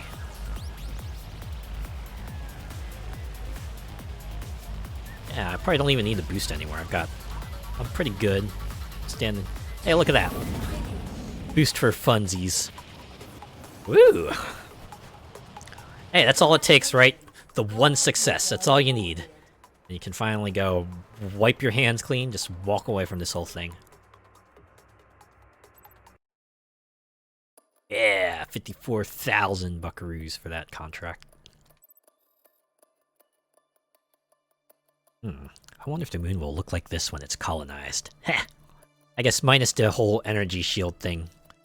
It's plausible. Long race with blind turns, off-camber corners, corkscrews, and loops. Yeah, the heck of a doozy there. Granted, you know, back half of the game, so tracks are bound to get more complex and intense. Oh yeah, afterburners. Yep, absolutely. Yeah. It's like, everyone get the heck clear. You know, probably have to have some sort of signal there before the ship starts up again, because, yeah, those flames would roast you alive. Might not be anything left of you if you're in the wrong spot. They could do it like they did refueling an afterburner with a cargo ship. Oh yeah. They could do that, right? Just have a kind of a truck or something like that just riding alongside you. If you need a refuel, just try to get up close to it and just, you know, maybe you'll lose some speed, but definitely not all of your speed, which yeah. Because you definitely need like a much longer straightaway in order to kind of slow down and speed back up for this sort of high-speed racing, right? Alright. Salty Slipstream. We're going back to Abruzzo here. Refuel and a straw to hydrate. Oh yeah. Yeah, that too. Yeah, if you're gonna do like a long endurance race, you're gonna need some way to kind of give the racer kind of the essentials they need.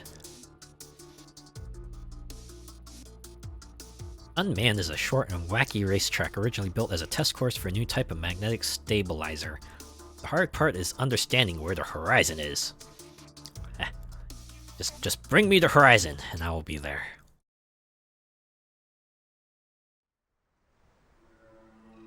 Oh, is this the one with the tubes? 3, 2, 1, go. Heard racers lose a lot of weight in races like F1. I imagine it's gotta be like a meta strategy, right? You lose weight so that there's less weight with you and the vehicle, which might improve other things. I don't know. I imagine there's probably some sort of... yeah. Weight is not just a side effect, it's kind of like a planned thing.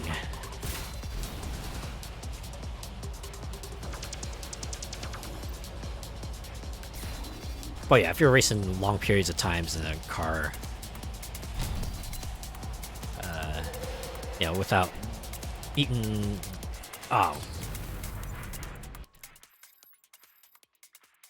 And then we're gonna start. 3, 2, 1, go. Kind of crashing early on kind of knocks you out of that funk. Maybe puts you in a funk. feels like sometimes it's hard to recover.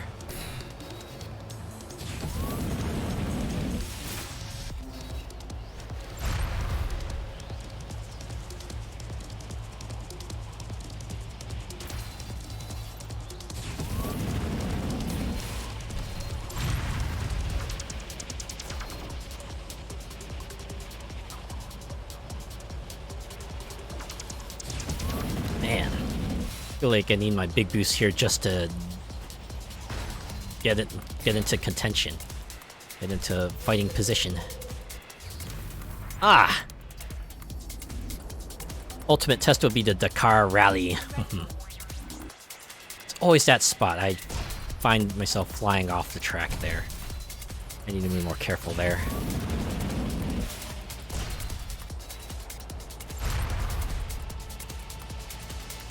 I wonder if it's just like Abruzzo in general, right? There seem to be specific tracks that just give me no end of grief.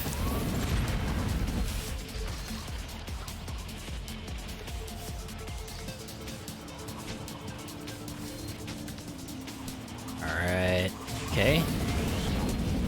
This is gonna keep popping the super boost.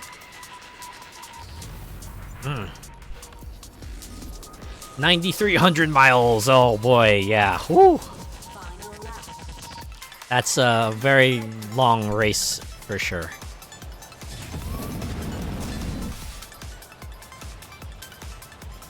Alright.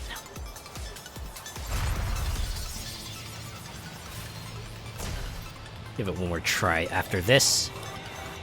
If I don't find myself improving, yeah, I'll just skip over it.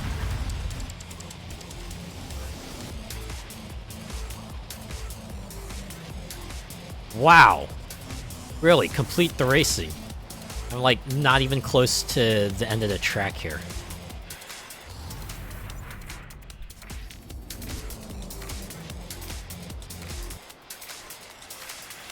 What? Did I clip through that road? I'm pretty sure I'm not imagining things there. I clipped through that road. Whatever, it's not like I was gonna get anywhere anyway. Whatever. What the fuck? AI's cheating again. Sure feels like it. Old 25 ass seconds between me and first place. And even between third, it's still like 19 seconds. Plenty of room for improvement, that much is certain. Step 1, stop crashing as much. Step 2, know where to use the boost to maximize its boost potential.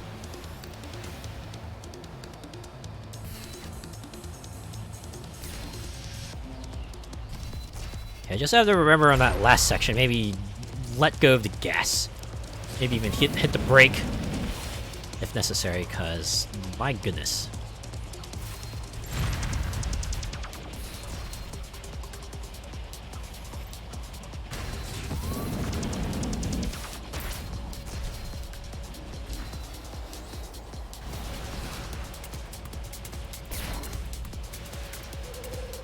Even here without the crashing and the burning. Not doing so hot. Yeah, alright. I think this event is gonna be a wash. Even if I were to substantially improve to reach okay, still not gonna be enough to smoke my competitors. Or even get close to smoking them. Oh! What is it about Abruzzo that suddenly just makes the AI just like super cracked sometimes? Yeah, there is the occasional event where, you know, I'll be able to keep ahead of them, but man, just feels like most of the time, if I'm racing against them here, it's just like order of magnitude better. I'll say even Vertex feels like I have a fighting chance against them, right? Get a race like this, and like, man, it's a bit of a trial to even maintain 5th. It's weird.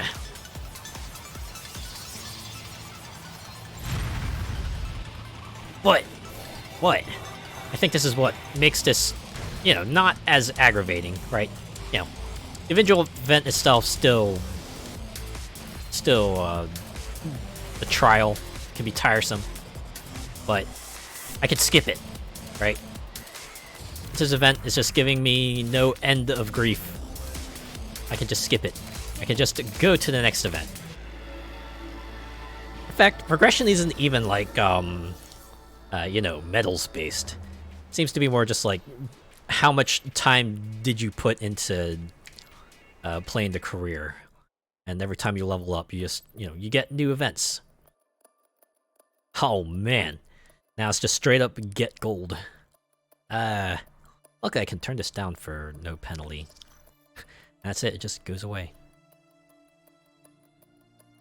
I can only imagine the headache it is on the hardest setting. Oh man, yeah. Ooh, yeah. So Forza Trial, I guess. Once again, pain in the neck. That does not surprise me. Let's see. Ooh, a pure race. This will be your first race entirely underwater. I hope you didn't forget how it's like to race without power-ups. Nope, I was given a painful reminder. It was on the Europa track as well, if I remember correctly. Any case, let's just get in there. I got ganged up on by 2 teammates battling for first. Ah! The classic blunder. Forgot that you're on a team. Doesn't matter if you get first, you just need someone to get first, and everyone else needs to get a good position, because that is ultimately what matters in the end.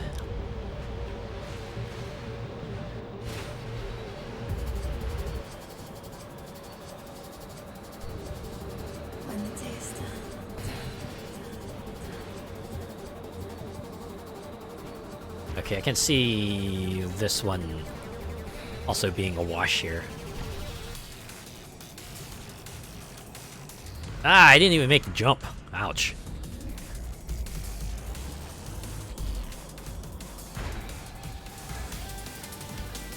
In fact, it's even worse. I guess at least on Abruzzo, I was able to stay not last. This one's like a challenge to even do that well.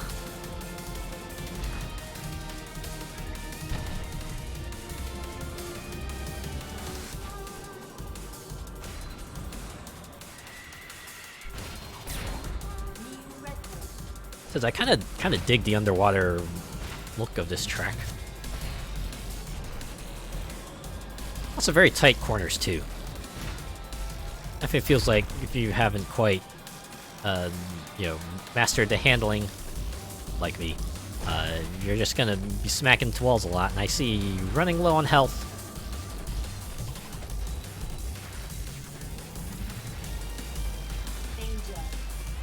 Yeah, I think this is also gonna be a wash here. I'm not even gonna try. I'm just gonna finish, take my 7,500 bucks, and go.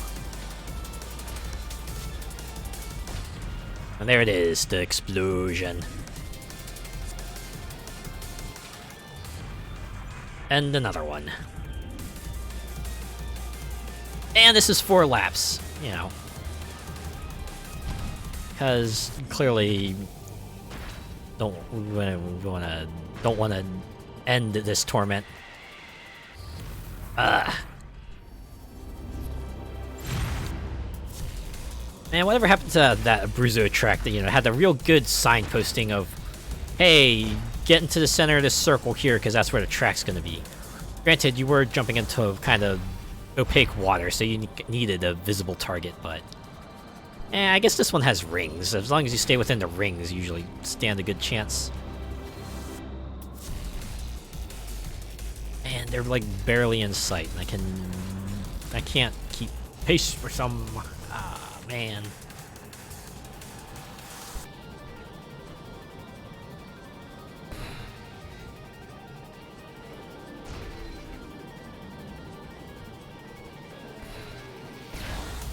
Again, I kind of dig the environment. This reminds me of C-Lab. Anyone watch the C-Lab? There's like 2 versions of C-Lab, right? There's the old cartoon that kind of took the premise seriously, and then you had the Adult Swim version that just kind of lampooned the crap out of it. Final lap. I think everyone remembers the second one more than the first one. Like, the first one's probably fine, but, you know, nothing memorable, but the way the second one kind of just turns it into some weird, surrealist comedy, as the most Adult Swim shows tended to do at the time. It was something else, right? Like that and Harvey Birdman. Just retooling what would normally be the forgettable Hanna-Barbera superhero into just another surrealist take on a courtroom drama with a character who probably is very unfitting to be a courtroom kind of person. It works. I mean, they even made a video game for it. I remember that, right? This is like basically Phoenix Wright, but Harvey Birdman. Like, had similar mechanics and everything, and I think people enjoyed that for what it was.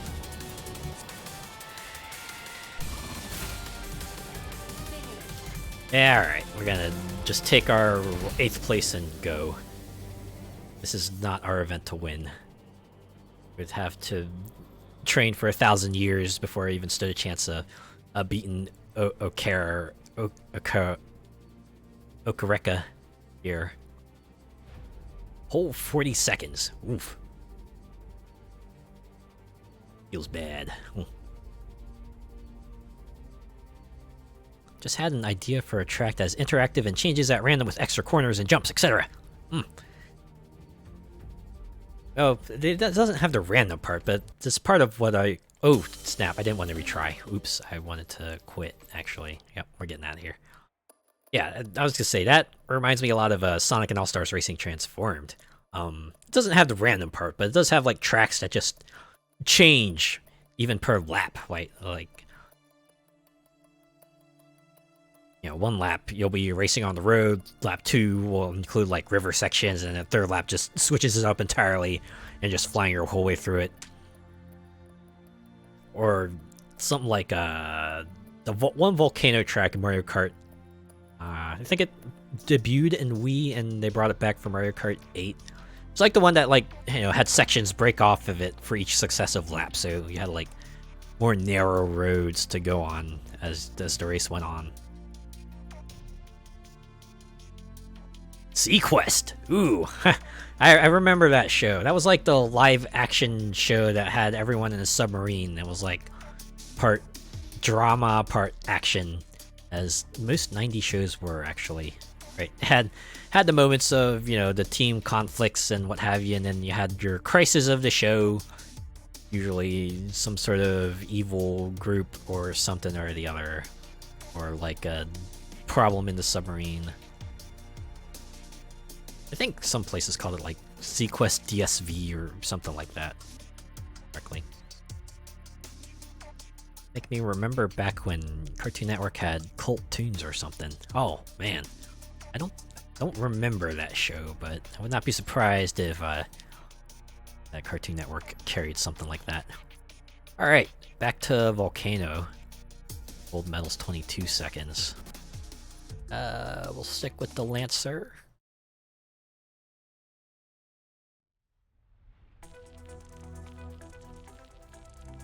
Oh man, this almost feels like credits music, and oh boy, this shot here, just the dive into the hole of lava, see the waterfalls of lava all around.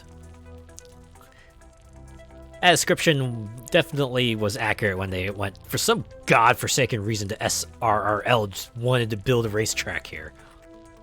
I mean, you get why they do it in sort of a thematic sense, but just imagine this happening in real life, be like, yeah, no, we're not gonna build a building next to that lava waterfall, or lava fall, are you crazy? Like, what if it, like, falls the wrong way, or, you know, the rock erodes enough and the lava starts falling on top of the facility itself? That ain't safe. Looks cool, but it's not safe. The classic Hanna-Barbera cartoons edited with film clips cut in. Ah, yeah. That definitely sounds like a very Adult Swim thing to do. Health and safety would have a field day. I know, right? 3, It's not compliant. Definitely not compliant, no matter where you are in the world. Just isn't.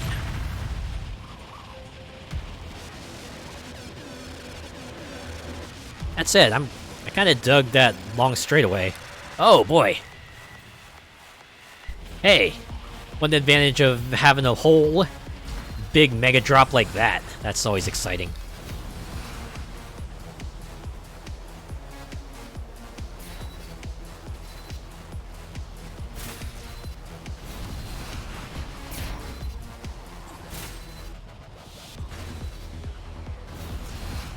Looks like I gotta hit 35 seconds to, you know, make podium, so. Ah.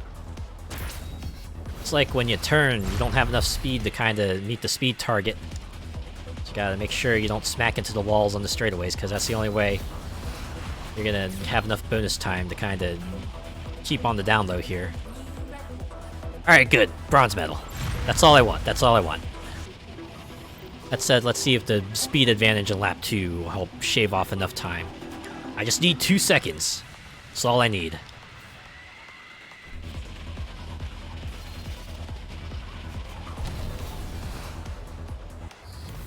Well, I'm certainly not going to get a speed advantage that way. Oh, man.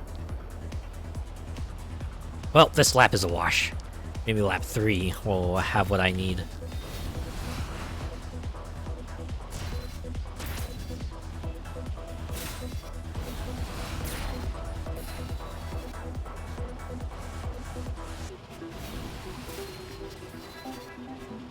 Alright, I just gotta remember, when I see that start line, I make sure I have a full tank energy. Make sure I pop it. Just as I cross the start line so I get the maximum bonus possible. At least get myself in a better position to have the biggest bonus possible. Ah, there it is. Here we go.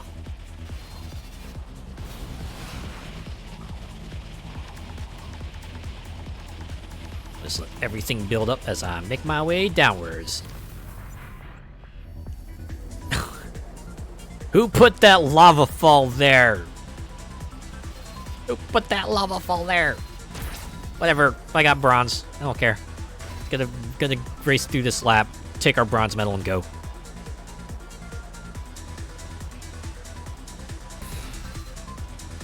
Definitely not gonna do that thing.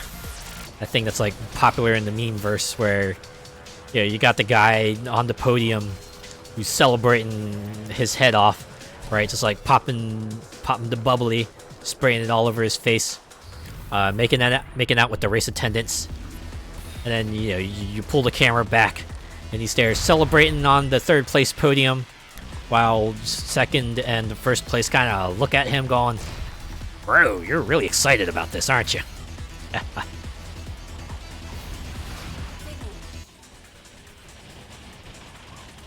Channeling lava wreath with all this volcanic action in the background. Oh yeah, for sure. Just lava flows everywhere.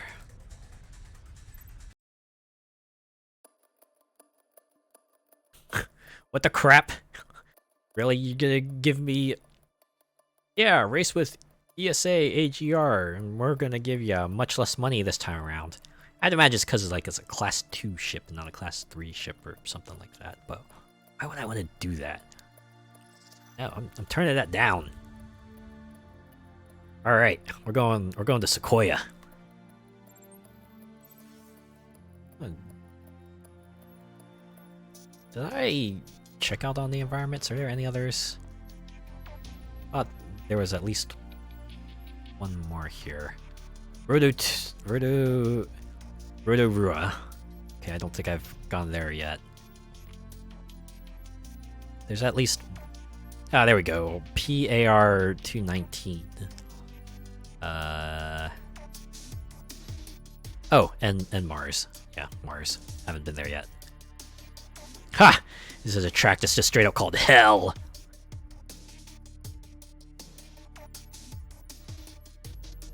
Wow. Look at this list. There's a lot of career left to go here.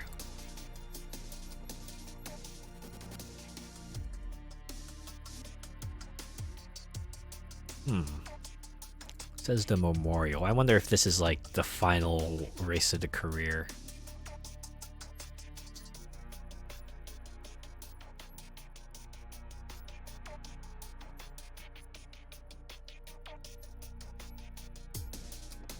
Wait, are these descriptions trying to like go for deliberate mind screws? Like, are you able to survive in these shoes? You took your chance and became a champion, alright, but can you prove yourself again? If you fail now, everyone will see you are just a flash in the pan. I've never seen you like this, buddy. You don't have to race if the pressure's too much. And just ellipses. You are just a fraud. You can try to fake it for as long as possible. You can't possibly be a real champion. You know that.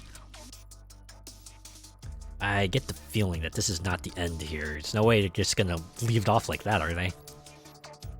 Wow. Wait, oh. Excellent racing season, buddy. You're a champ with a reputation now. What's your next goal? Your free time, your friends, your other identities. There's no space for anything but yourself, the pilot. Huh. It's like let your career completely consume you. This is surrealist stuff they're going for here. If only they'd used to scan Droid's red planet for that red planet trophy. If only. Whether. Hey, there you go. Just a Sonic reference right there. Gotta go fast. Gotta go fast. Gotta go faster. Faster. Faster, faster, faster. Sonic X. Okay. Moving on. Why is it... Good number of these descriptions are just ellipses. It's like they ran out of stuff to kind of describe the tracks, and now they're just going for the meta stuff. How about you stop finding excuses and compromises? Have you yet to realize everything needs to be sacrificed? You know, it reminds me of that quote that used to go around a lot. You know, when winning is everything, right? I imagine, depending on where you are, you probably heard that, like, quite a bit, or maybe on the side.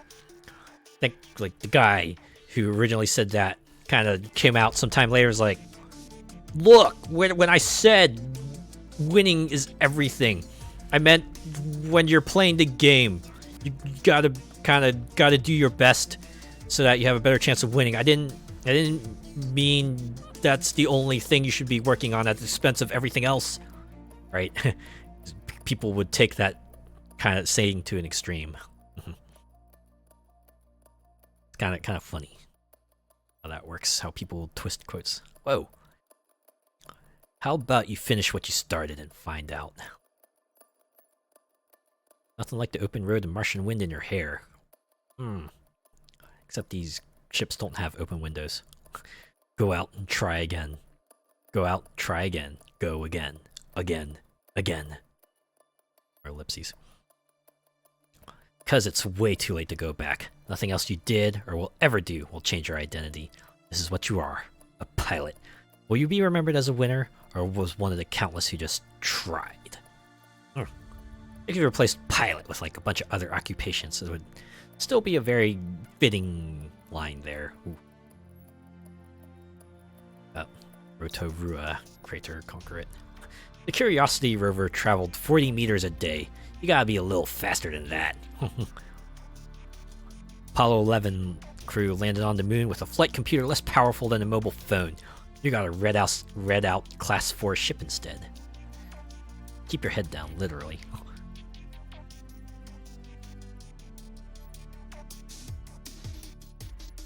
Alright. A lot more of that sort of... Oh, wow. Hey, look. Just talking about Le Mans earlier, and here we have the AR219 24-hour competition. Ever seen the good old Le Mans 24-hour competition? This is the... This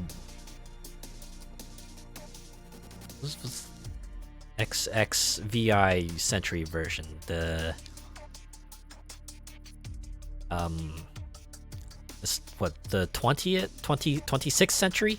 26th century version. Okay, yeah. Right. X is 10, and it's a V, and an I. Yeah, 26. I figured as much.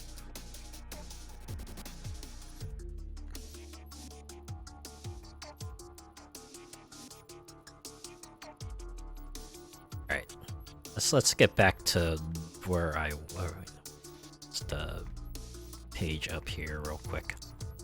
Oop, too far. There we go. Cinta Endurance. It's a score event. All right, let's see how this goes. Excuse me. 3, 2, 1, go. Hopefully we won't won't encounter a situation in which first place just like magically disappears off the track or something like that.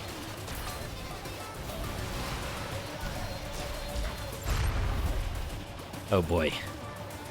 Well, at the rate which I'm going, that would improve dramatically if I want to get into the top 3 here even. Holy cow.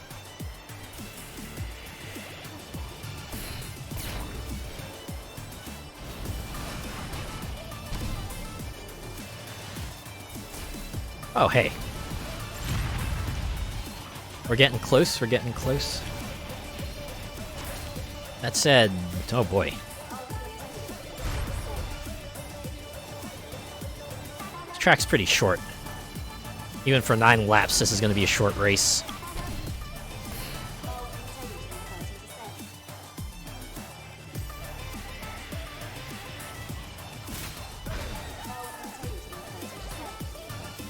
Maybe I should have brought a repair drone. Maybe I should have brought a repair drone. Yeah, I'm gonna do that. I'm gonna pay $13,500 in advance. Drive ESA AGR ships for the next 5 events. Your win bonuses will be doubled. You cannot choose a different team, else the contract will be broken and you will lose your advance. Well, if it's just like a straight bonus, even if I get 3rd in all 5 races, I'll have made money off of it. Yeah, I'm gonna switch to a repair drone. I feel like I'm gonna need that a lot more than a boost. I don't think I even boosted all that much. 3, 2, 1, go.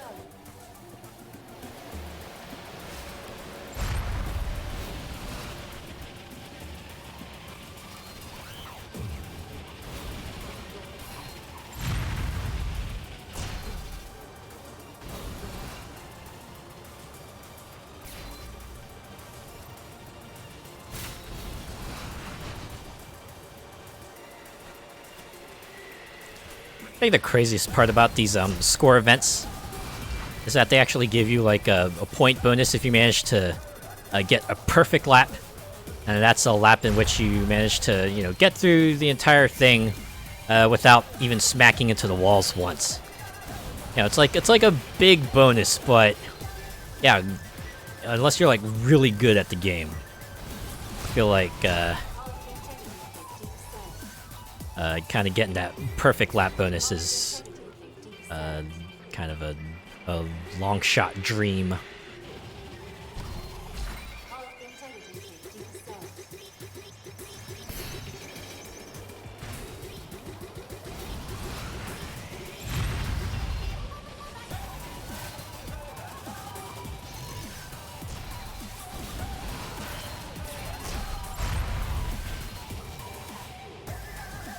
Just need to catch up to 4th before I drop in the rankings.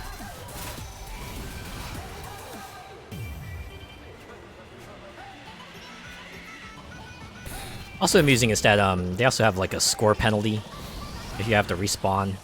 They like knock off 10 points, which, you know, slap on the wrist. The real loss there comes from your position loss and the point generation hit you take from falling behind as far as you are. Goodness gracious. They're like not even in sight anymore.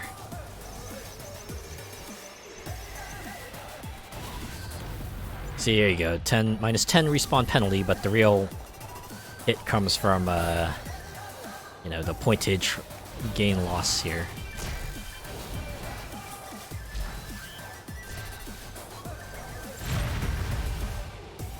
Kind of crazy how top 3 Kind of has some pretty substantial point generation rates, but after that, kind of slows down, falls off a cliff a bit. So if you stay in first for a very long time, kind of make yourself very hard to catch up to.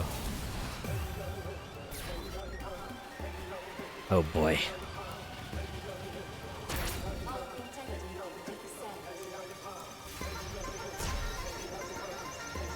I mean, I don't even see... It's like, keeping 5th even is a bit of a challenge here.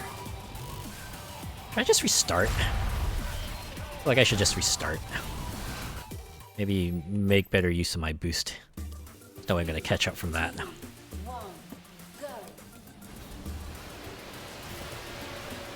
We just expend a little bit at the start. It's not even doing as good this time around, because, you know, before I was like even able to maintain second, but here it's just like kind of get blasted back in the 8th position there. Granted, I made it back up pretty quickly, but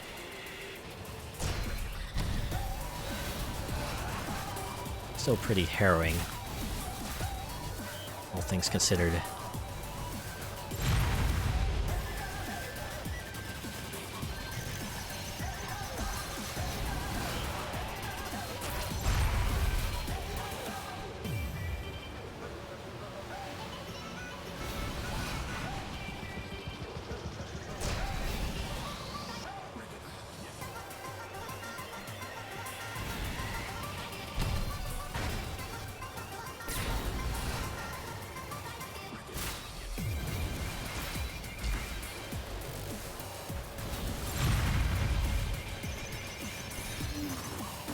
There's brief moments where I'm touching, I feel like I'm tasting greatness, and then I need to have it taken away from me. Well, as long as I'm not wiping out, I should do okay.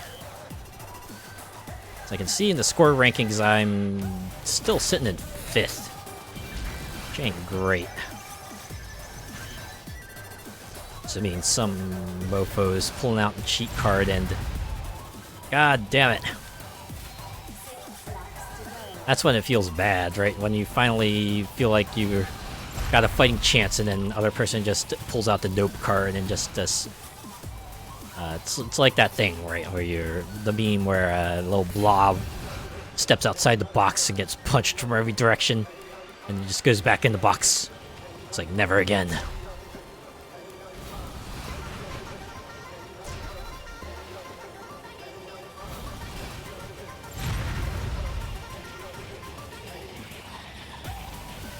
How did Valmora get like a whole 110 ass points ahead of me?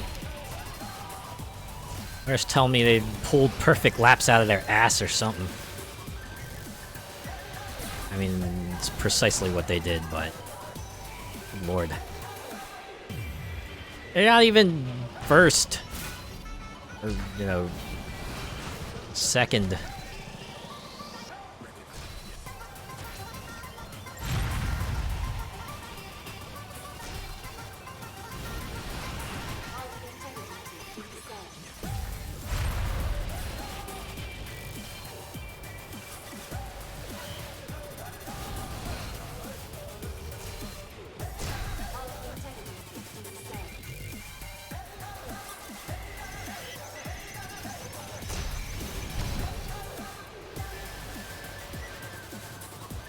Stay out of my way. I have a 3rd place position to try to get close to.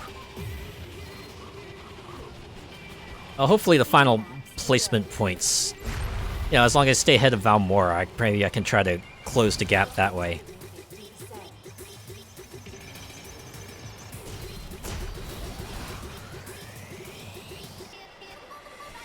Yeah, I feel like I'm not gonna catch up to Zoro, but that's fine.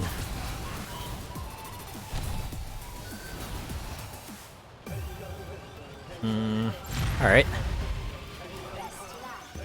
What the crap? 1,300 points? Are you for real? Alright, yeah.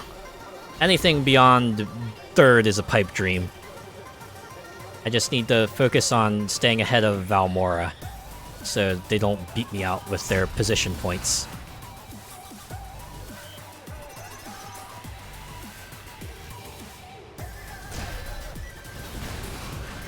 No, you get back here, Valmora. I'm not gonna let you take second out from under my nose.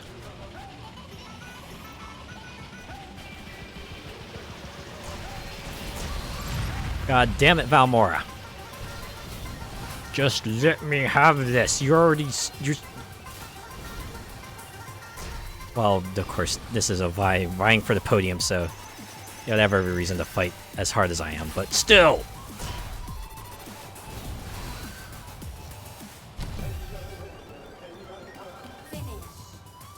Ah. Whew! Congratulations. Bronze medal awarded. Can imagine that would take a lot of practice. Yeah, I'll take it. Look at that. 2,700 points. Tell me Zoro here mega cracked enough to actually get perfect lap bonuses. World. Alright. We have elimination, last man standing. Once again, we're on Abruzzo. I have a feeling this is going to go over well. Alright. Well, let's get in there. 7 opponents, 7 laps. 3, 2, 1, go. I like how in races like these, everyone starts in a line. Whereas in like the regular race events, everyone kind of does their usual in a row sort of staggered style of racing. Once again, Zoro pulls ahead to the front of the pack. But it's okay. I'm second. That's what matters.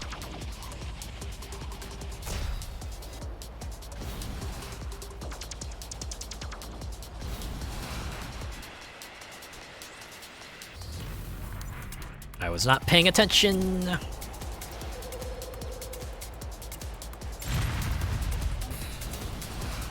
It's okay, the other competitors are not too far away. I can at least make my way back to third if I'm careful.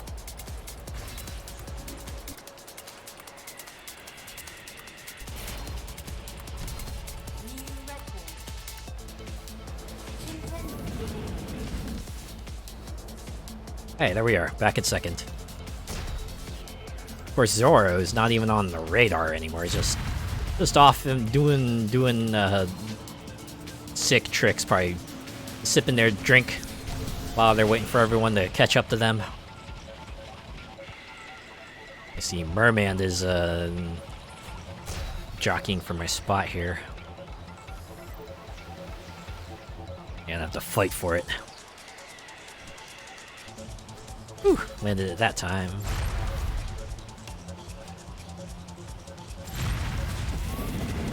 Oop. Maybe I shouldn't have boosted off of that, but thankfully I managed to make it up.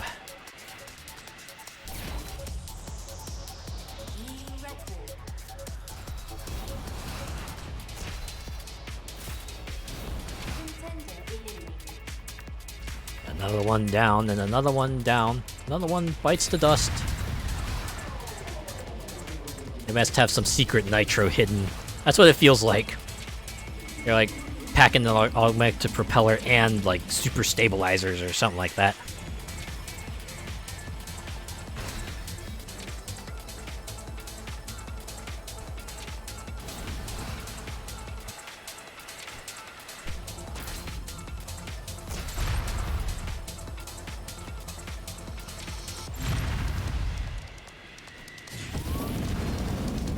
This is where having a full tank of boost comes in handy. Immediate course correction.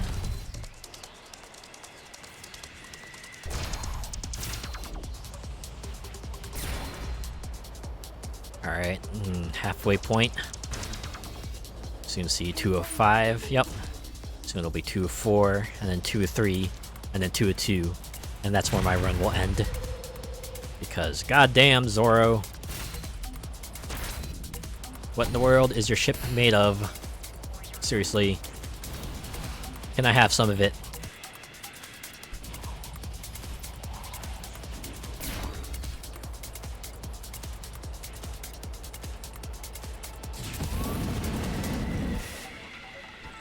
That's what I get for being fancy. That's what I get for being fancy.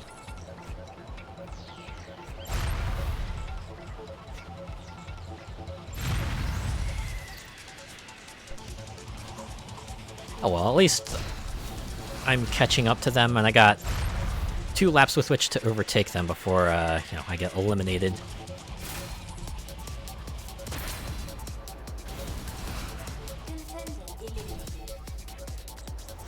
Uh-oh. Merman bounced off the track the wrong way. That's all I need to catch the heck up and overtake.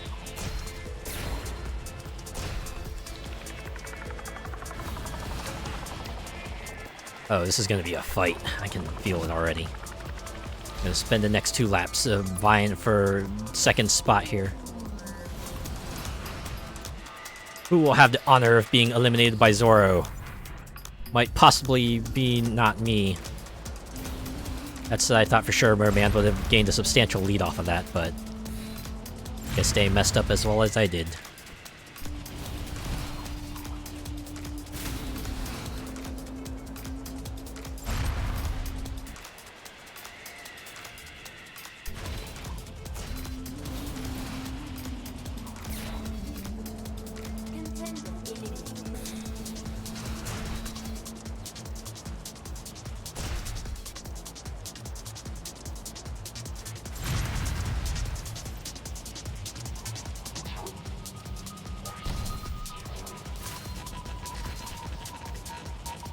Alright. Ah, wait, where'd you come from?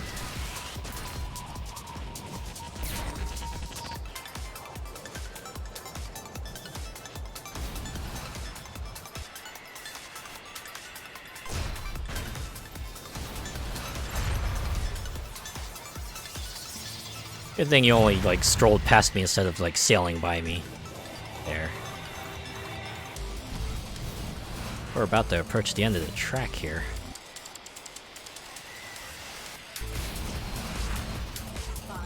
Ah, great. So I will have the honor of being eliminated by Zoro. What a fantastic position I'm in now. Just gonna take this sort of victory lap here.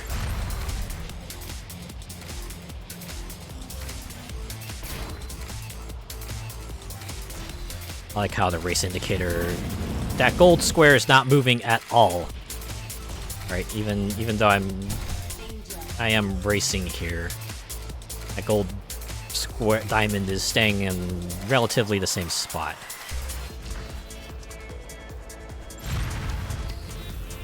Yep, there it is. Hey, you know what? I got second. I still managed to get better than 6 other racers. I'll take it. I'll take it. Something sus is going on. Definitely feel that. I feel that.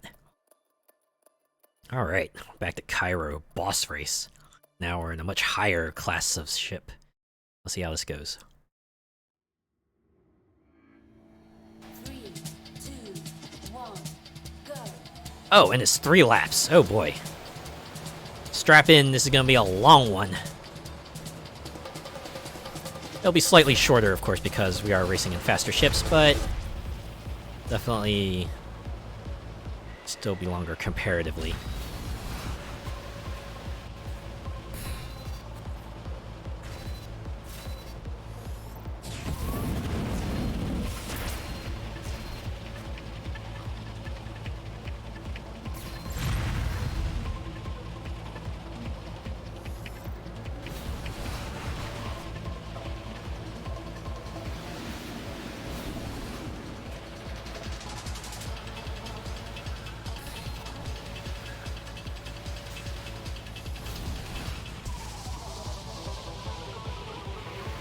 Alright.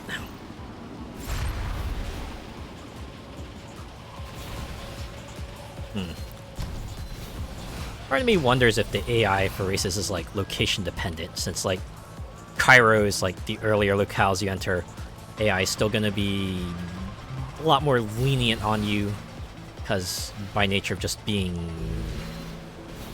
one of the first places you go to. And then places like Alaska and Vertex kind of a bit more variable. So, you know, it's still early on, but still a little bit later, so it is a little bit harder, but you know. And then after Abruzzo, then things kind of go up a steep incline from there. Yeah, I'm kind of keeping pace with even, you know, they are pulling ahead of me every now and then, but I kind of at least feel like I'm able to, you know, get ahead of them again if I race cleanly for long enough. And even if I do mess up, right, and it takes a substantial screw up to kind of knock me back a place or two. Steep, more like vertical. Sometimes it do feel like that.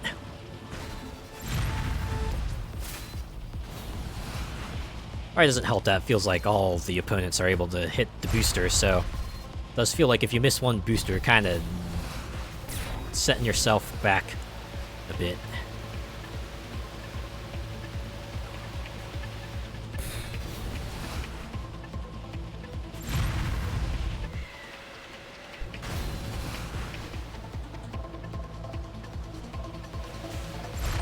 So you've got to be hitting the end of this race soon, track soon, right? I feel like we've touched on a lot of the Cairo roads here.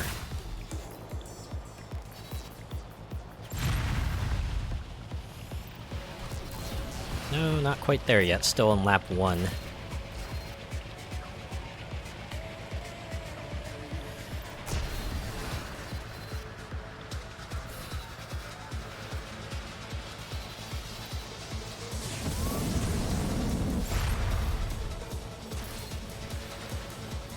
Alright, I think it's after this turn here.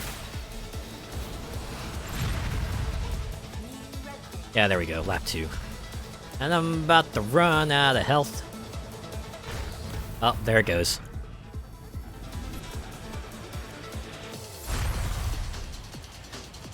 Yeah, alright. I'm guessing anything better than even second is pipe dream. Just only hope for that much.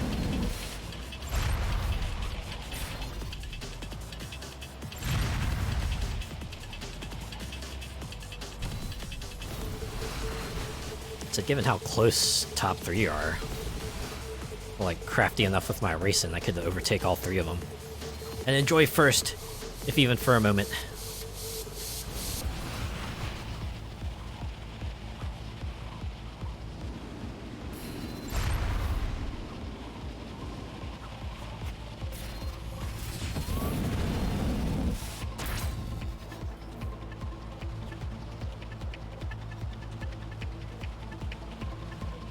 See, look at them. It like feels like they're racing ever so slowly.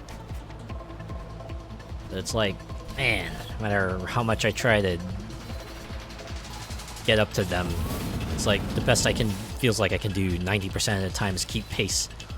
Occasionally I'll get that occasional fluke where it feels like I'm able to close the gap, but till then it's like, Their little diamonds just bouncing back and forth on the top there.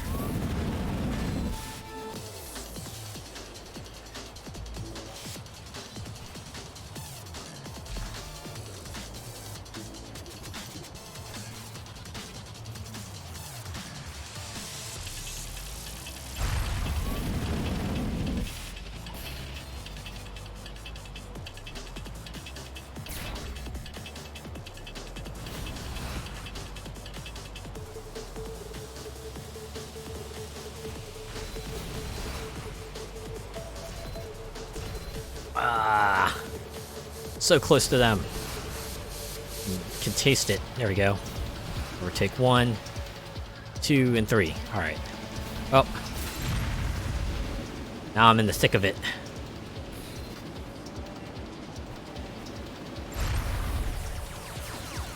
As long as I hit all the boost pads, I should be okay.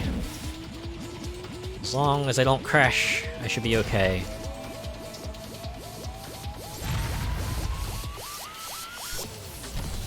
Just gotta... don't be reckless. Try to go fast. Just try to stay ahead. Oh, hello there. Alright, I think this is the final lap. No, it's not. About another 30 seconds or so, and we'll be in the final lap. Okay, if Siren wants to stay ahead of me, that's fine. I'll still be in second. Okay, that's where it becomes not okay. Alright, again, after this corner is where the start line is. And now the finish line.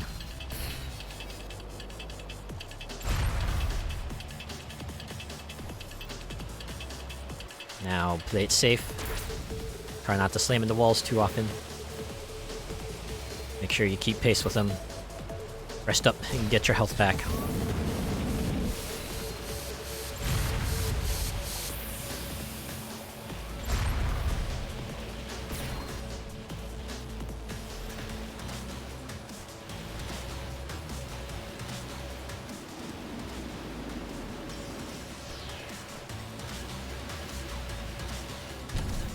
Dang it! That's how I got pushed aside, because I am a player character racer. There are computers with infinity weight.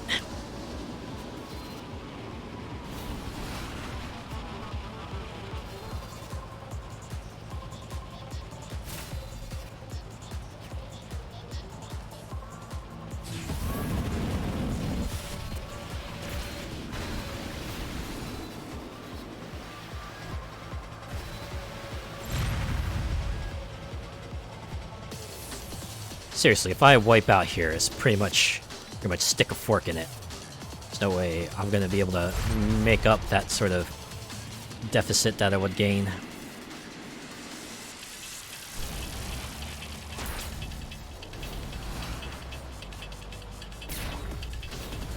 Honestly, if I had more health, I could afford to be more reckless. Oh my god, did I just get shoved aside again? Fucking hell, man. Still a fair amount of track remaining.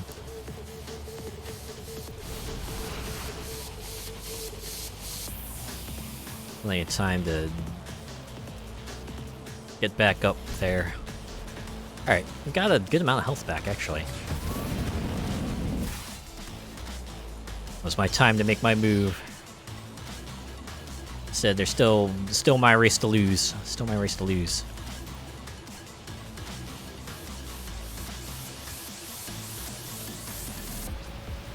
Make a mental note on straightaways. Or at least, you know, on places where I can afford to pop the boost. Make sure I hit all the pads. I can't afford to lose ground.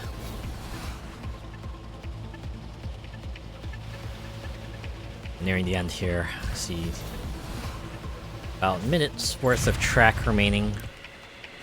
Oh! Christ almighty!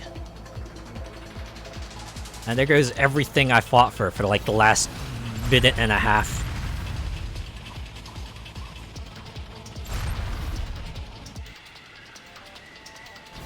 Because I screwed up one jump.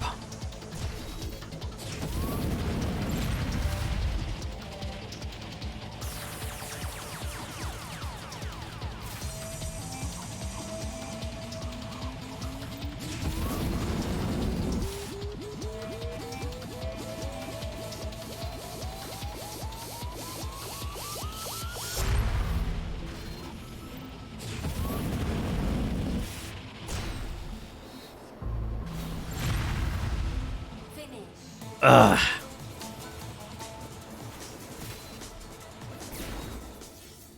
Was that close? I was that close. So I'm surprised those pyramids are still standing if it's the 26th century. Yeah, you think after 5 centuries, erosion, natural elements would have done their thing and worn away those pyramids, but... Yeah, Sphinx is also still standing, so take that as you will.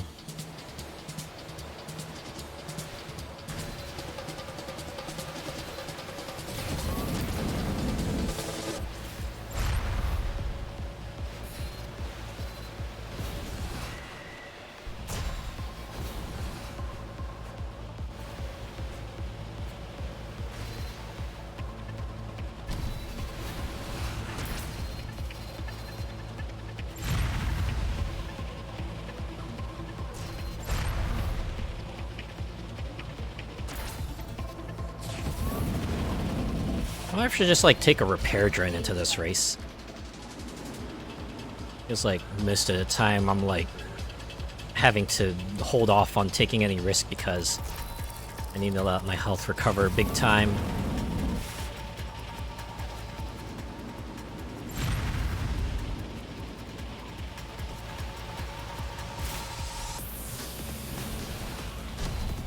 Wouldn't be so bad if I didn't get bumped around that easily too.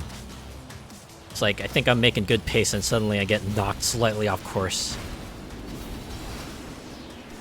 Just eliminates the advantage I gained.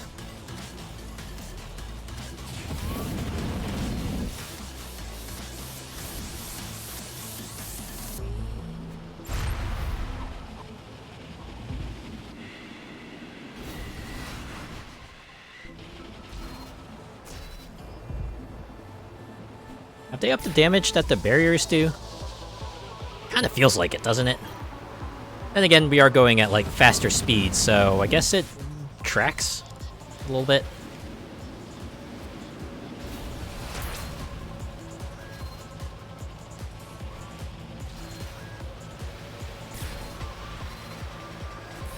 Danger.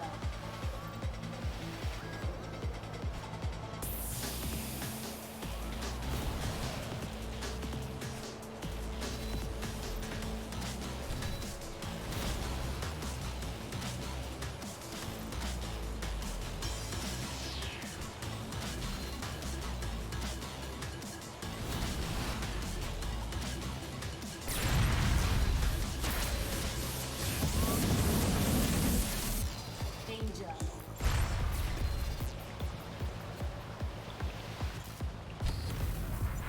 Alright, here comes the desperate fight to get to even contention position.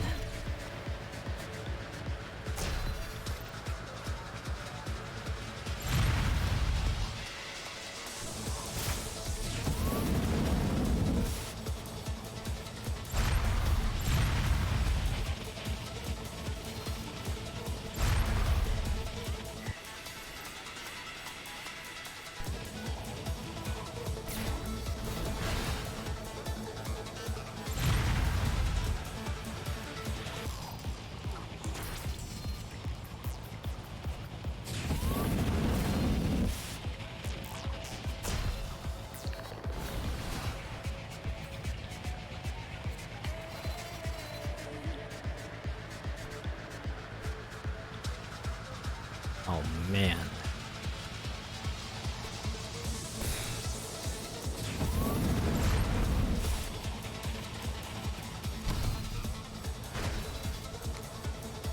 Yeah, it's like when you see stuff like that, you hit the boost.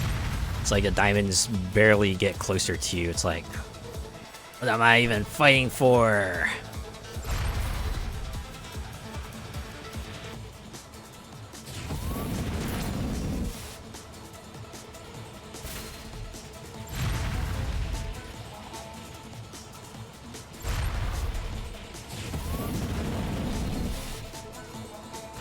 Yeah, you know what? I'm not even gonna bother. I'm gonna rage quit. I'm gonna forfeit. I'm done with that event. We're gonna try another one. What's next? Underwater chrono, pure time attack, race against the clock. Fantastic. Need a ship made from carbotanium or Kevlar. Would be nice. 2, 1, go. If this ends up being a wash, maybe I'll just like free play a couple more tracks and then I'll wrap it up here. I mean, I figured I was gonna hit kind of a roadblock at some point, so not too surprising. Actually surprised I got to do as many events as I did before they started, you know, pulling out the rug.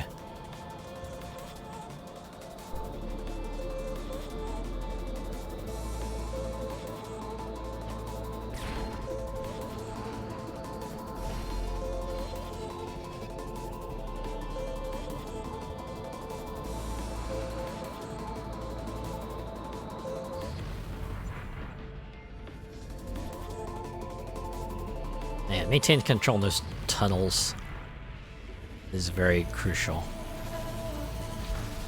Base. The base. Ah, it is just a dream, isn't it? I mean, something about underwater that kind of has that surreal feeling to it. I don't know, I guess it's because you don't see the environment very often, so it's like, oh man, all these creatures are kind of wondrous looking.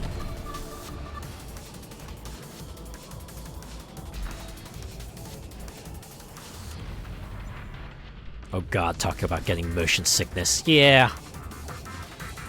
Yeah. Definitely get that feeling from here, huh?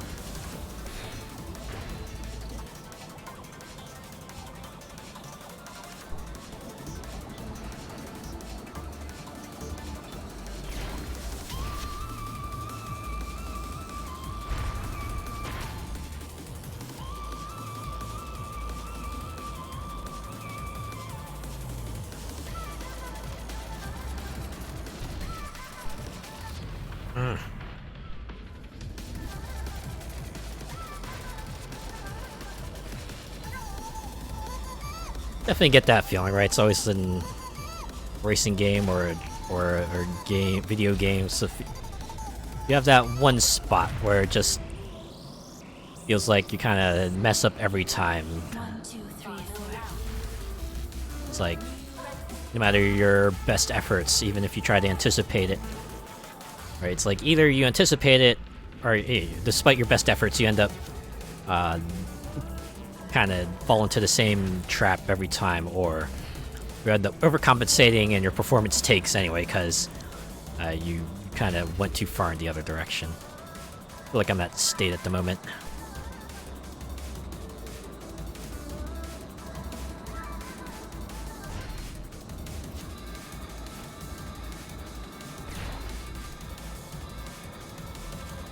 Honestly, I would probably have a decent shot if I, you know, gained control of my vehicle, didn't spiral out of control like I did in that tube there.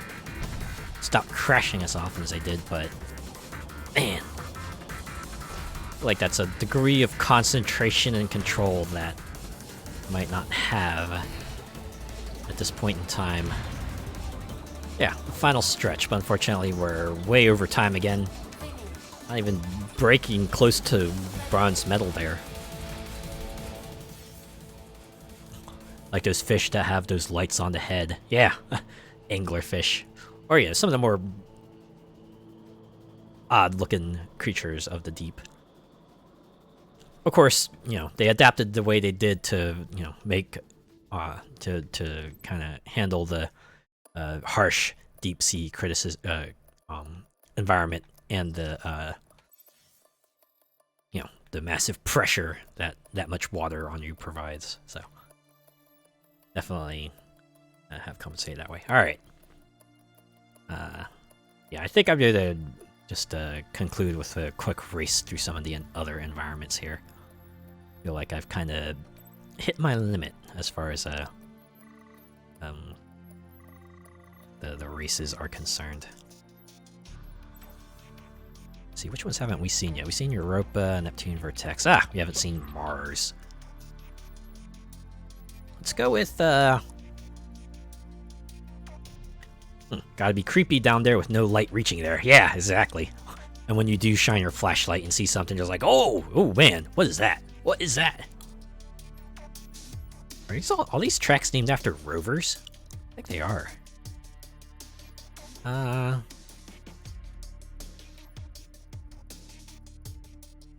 guess we'll just go with the boring one here. Spirit. This track really incarnates the pioneering spirit of AG racing. Floaty, bending, fast, and extremely dangerous. And we'll go with a Class 2 ship. Keep things manageable. We'll keep the turbo boost and stabilizer here. Ah, look at those greenery domes there. This is... like... the moon colony was probably ambiguous, but you can definitely tell. They're creating a habitat here. They're trying to create a city here, a place for people to live.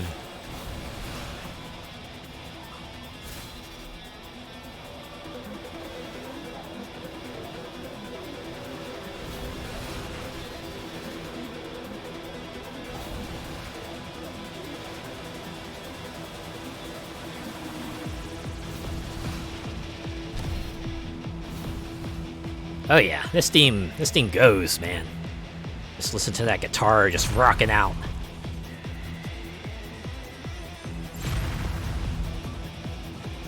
Yeah, I had that on repeat for days. Yep, I can definitely see that. It's definitely a bop right here.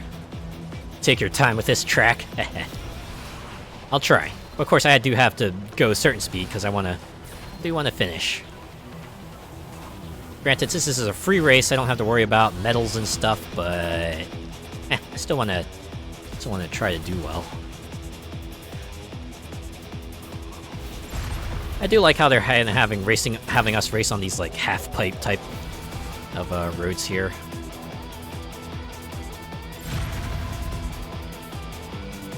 Okay, yeah, this is kind of having sort of a hardcore frontier feel to it. Which I guess makes sense, because it's Mars, right? It's like, at least in our terms, pretty... the next on the exploration front, if we were to, you know, go and explore something. After the moon, it would be Mars, so...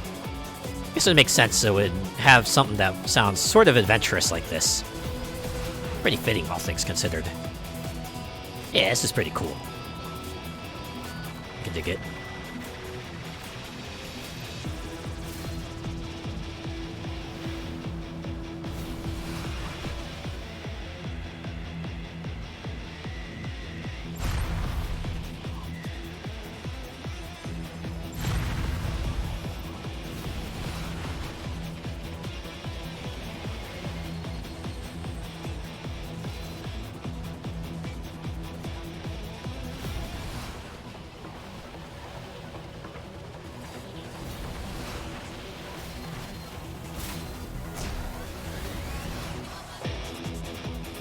Oh yeah, listen to that go.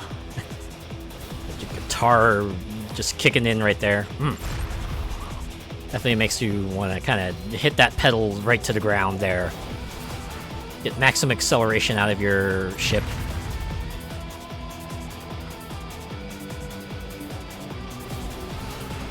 Ooh, I do like the kind of dust effects that are happening too here. See that dust flying out? Really makes you feel like you're kind of just trailblazing here. Just carving out your own path through this wild, wild world. Alright. I need to learn the guitar tabs for this. Oh yeah. I wonder if they have like sheet music. I imagine you'd be very lucky to find any. Alright, what other tracks do we have here?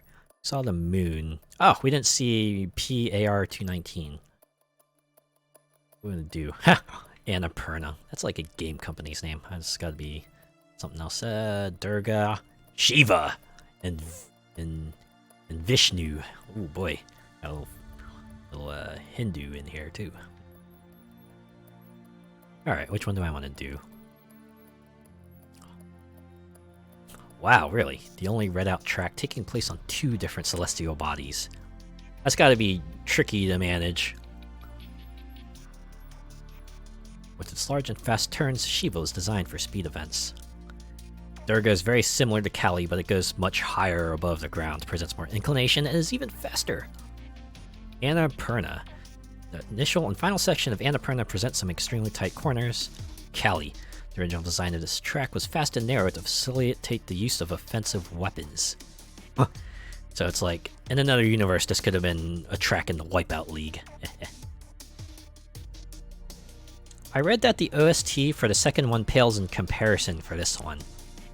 You know, I did watch some videos for Redout 2. And yeah, definitely, the music definitely goes in a different direction, as does the graphics, right? Whereas Redout kind of looks like a up-resed PS1 game, Redout 2 feels like kind of like a high-def PS2 game. And yeah, the music definitely is a different style, right? If you're looking for like some electronic dance music or with maybe a bit of a rock bent or an orchestral bent, you're not gonna find it in 2. Yeah, I see what they did there, naming them after Indian gods. Yeah, right. All right, we're gonna race on Shiva here, and yeah, go with 2 laps, 5 opponents. Check out this environment. Oh man, it's definitely got that otherworldly feel to it, like right away. You tell me this was like a deep rock galactic environment, I'd probably believe you. I just want to take a pickaxe to those giant red crystal formations and just, you know, just chip away at him. It's probably like a lot of nitra in them, you know. Gotta use them to fight the bugs. Fight the Glyphid menace.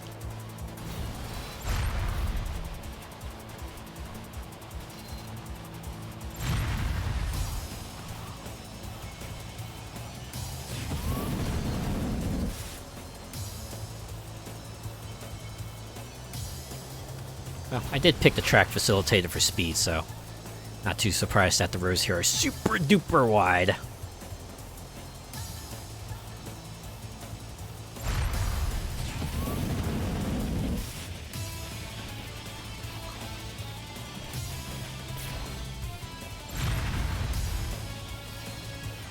Also, lots of straightaways. Oh man. They did say it was a track for speed.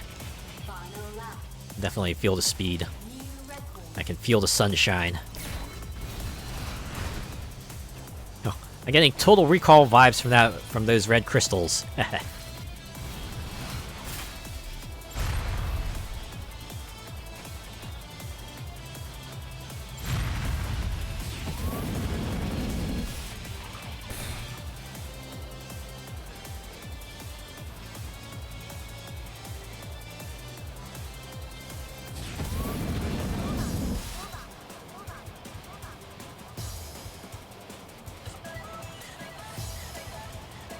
I'm pretty sure that track was saying, move out, right? They were saying move out. They totally said move out. Yeah, that was definitely move out.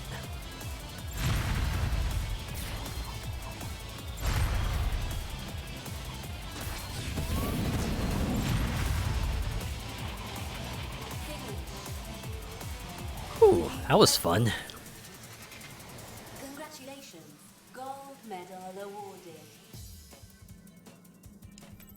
Let's continue here. I actually want to try out that track that's like on 2 celestial bodies, as they put it.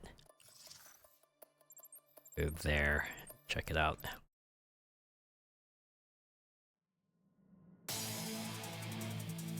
Oh, okay. I see how they do it. So it's not like the roads are connected. They just have like rings and stuff, which I imagine to be pretty easy to adjust based on the orbit and, you know, pacing and the speed, orbital speed, and all that good stuff. Yeah, look at that. We're just racing through space here. Oh my god, that was a lot of boosters. Oh geez. Oh, couldn't hit those. That's okay. Where's the road? Oh, there it is. Alright. Oh, there's the road. Probably want to be there. Yep.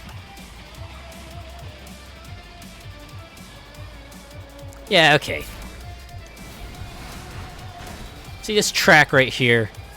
I believe this is a DLC environment, but man, if there were a track that were like, just screams final track, this would be it right here.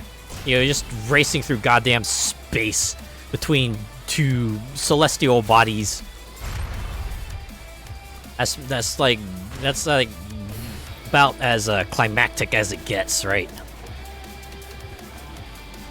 This would be like the Rainbow Road of Redout right here.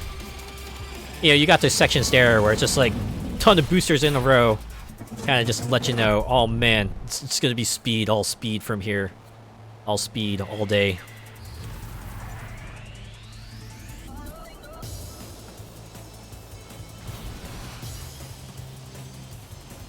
All right, first place, I'm coming for you, wherever you may be.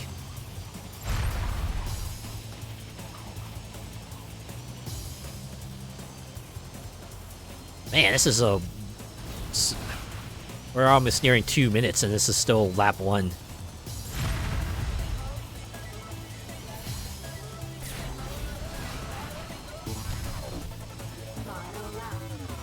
Yeah, wow. On this particular speed class, that's like 2 minutes on the dot. Oh man.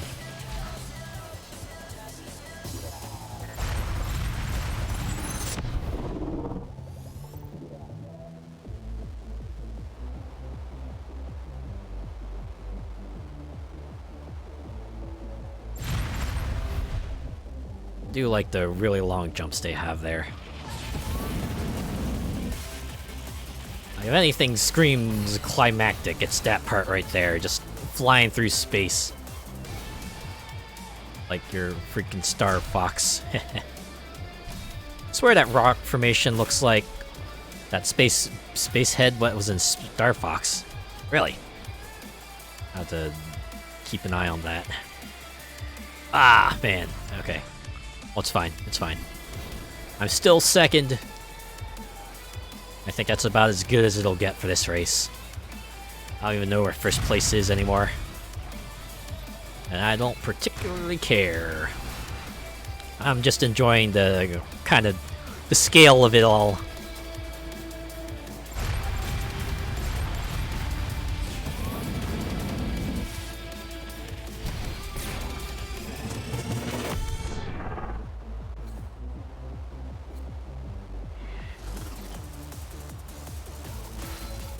Big gray one near the start. Ah, okay. See if I can perhaps catch it before the race concludes here.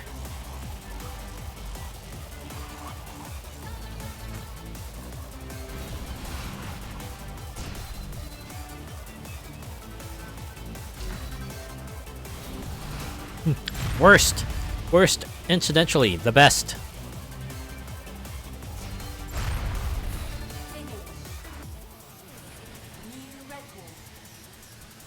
I think I could see, like, hints of Moai head there.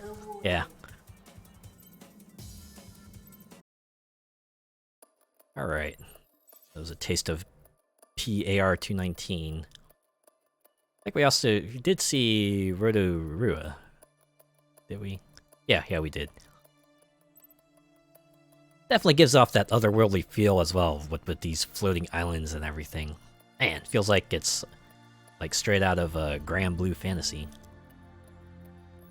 Very fantastical looking place. And I like... It seems like each track kind of has its own unique aesthetic to it, despite being like in one section. You got like the floating islands, and you got the caverns, and you got like the toxic swamp track, and then you have the kind of cool looking eerie light track, and then the mechanical track here.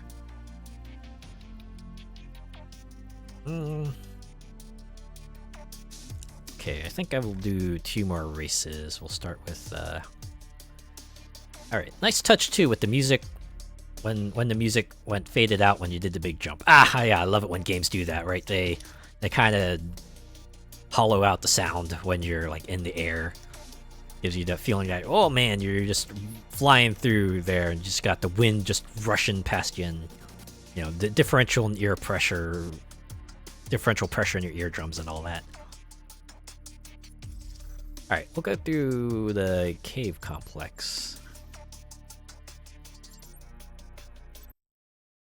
We'll check out what this looks like. 3, 2, 1, go. Well, you can say it's a very cave-looking cave so far. Definitely see the glowy rocks all over the place. And this looks like another environment that's like, if you didn't tell me which game it was from, I would, and you told me it was like from Deep Rock Galactic, I would believe you. You can tell I've been playing a lot of Deep Rock Galactic recently. The game kind of rules.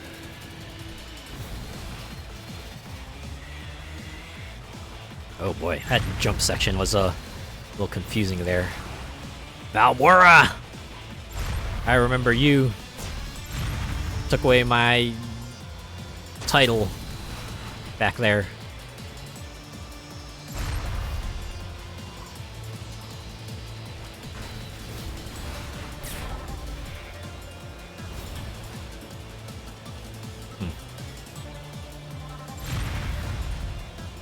I wonder, being a later DLC track, I wonder if they've just kind of ran into a bit of...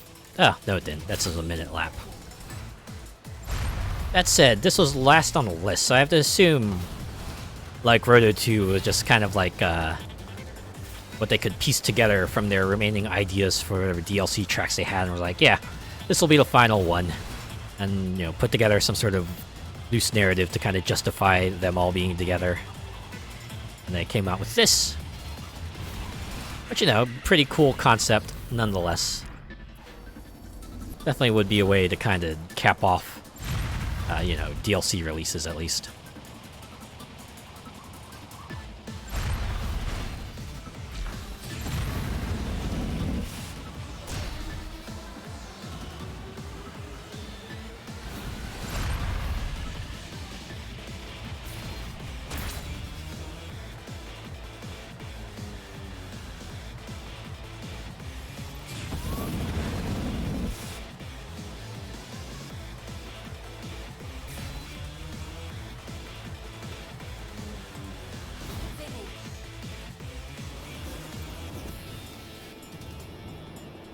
Congratulations. Ah, yeah, I'll take my silver.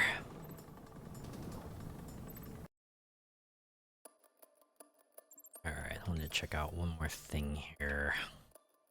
Because it just seems fascinating to me. Shipwreck. It does make me wonder. Probably had, like, plans back in the just, like, yeah, a whole environment based off of a giant spaceship, but I couldn't quite, you know, think of 4 other tracks to go with spaceships. I just kind of folded it into Rotorua. 3, 2, 1, go. I mean, you can definitely see hints of the... This track also takes place in a cave. I just imagine the roads are a little different. Oh man! I just realized the boss race of this environment is probably like a real trip. Considering you're going through like 5 distinct looks here. Definitely makes for a more interesting race compared to the other boss races, I imagine. Yeah, here we are, the ship part. It's like I'm playing Sonic and All-Stars Racing Transform, just going through the race of ages here. Just going up and down and all around through this ship's ruins. If you didn't tell me, I would have assumed this was like just a future city. Like straight out of F-Zero. Like racing through Mute City, or, you know, just a rusted up Mute City.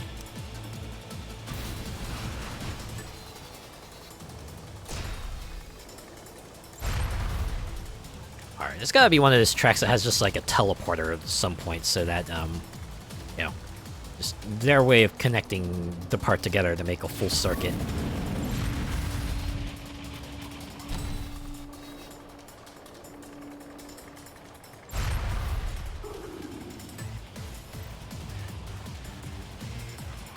Or not, we could just like go totally outside.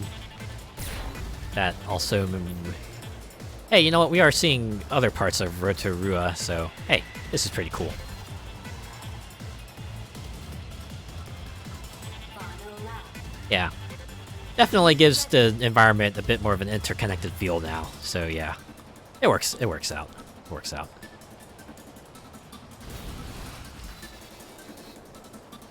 What was that game you raced around that huge space station? Oh man. I don't remember.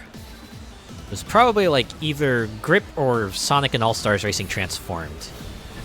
So I think Racing Transformed had like that Death Egg track. And I'm sure Grip probably had like a track that was based around you driving around a spaceship. Feels like a very Grip thing for you to drive around in. Or no, Racing Transformed also had the one track that was like the Bright Parade that was like inspired by that one Sonic Colors world. Might have been that as well. Although I guess that was like more of a fleet than a space station, so.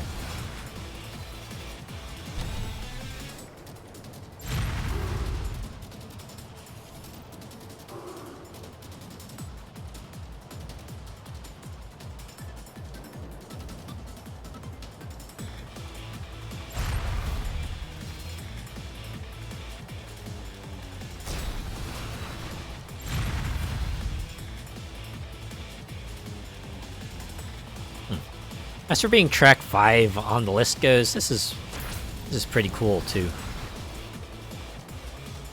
Definitely flying around a downed ship. Definitely gives you that feel of finality to it.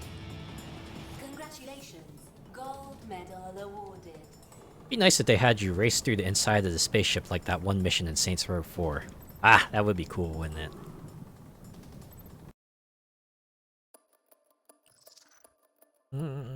Alright, so yeah, I think we checked out all the environments at least, so yeah. Alright. I think unfortunately this might be the end of Redout streams because I might play this on my own time, but considering how much more retrying I would have to do, I'm not sure if that would translate to something that would be enjoyable to watch. So yeah. Anyways, I had a lot of fun with this, right? Still fun, sure. It's like very, very hard, but considering it's one of its inspirations, or actually all of its inspirations, if F-Zero and Wipeout were also known for being very difficult, so this isn't anything new, but at the very least, the start was very fun, right? It's very fast, and like I said before, very unique take. It's like less focus on combat, more focus on speed, and getting those good corners, which I can at least appreciate. Redout manages to, definitely clearly inspired by Wipeout, but manages to carve its own path, be its own unique thing, rather than just being a Wipeout inspired anti-gravity racing game, which I appreciate. Long way to go too for the career, yeah. Especially when you pile on all the DLC in there, right? You pile on like the 7 extra environments you get like a very, very long campaign. And imagine even without the DLC, you're still getting a pretty meaty one. And I can at least appreciate the structure of the career where it's not it doesn't progress based on your performance or how well you do. As long as you keep racing through those races, you level up, you'll keep getting new events, and you'll still hit a point where you might not be able to do much anymore, but at the very least you can see what is there in the future if you were able to make it all the way to the end. But in any case, yeah, that's Redout. I would still, if you can get this for cheap, I would still recommend you pick this up if you're hankering for good anti-gravity racer and you miss Wipeout and you miss F-Zero, and Redout's a pretty good one of these. Alright, I think that will do it for this stream. I'm going to call it here, so yeah. Thanks for stopping by. Thanks for tuning in. I'll be back on Friday to continue Mega Man Battle Network. Last we left off, Lan was about to go have a reunion with his father. Gonna finally see him. But you know that ain't gonna last long. As those sorts of games goes, there's gonna be a crisis. We'll find out what that is then. Yeah. Have a good one. Yeah, you have a good one too. Molecular Shadow Fox, thanks for hanging out. Alright, let us see who's online right now.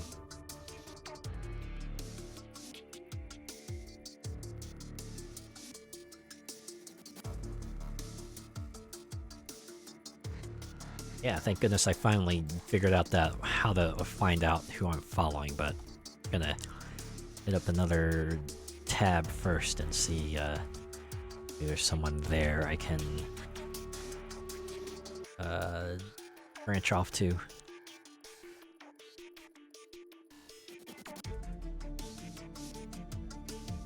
Should probably refresh. It's been a while since I visited that page. It's gonna be... Oh, wow. Why is everything... Oh, it's viewer... I changed the sorting. That'll explain it. Okay.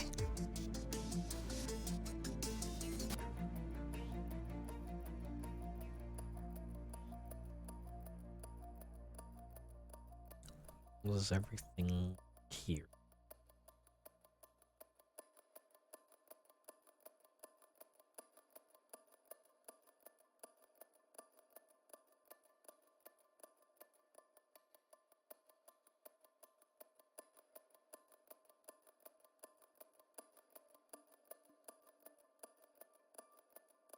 Yeah, new Apex Legends season came out not too long ago. Oh, it actually came out yesterday. So, I'm seeing like a lot of people streaming that.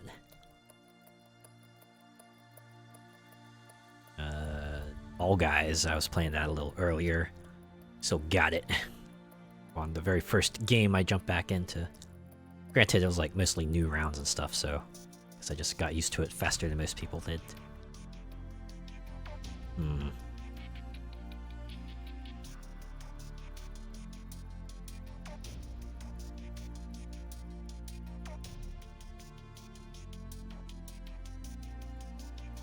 Okay. Go ahead and switch to another tab here and take a look at that and see. Maybe we'll find something there, maybe.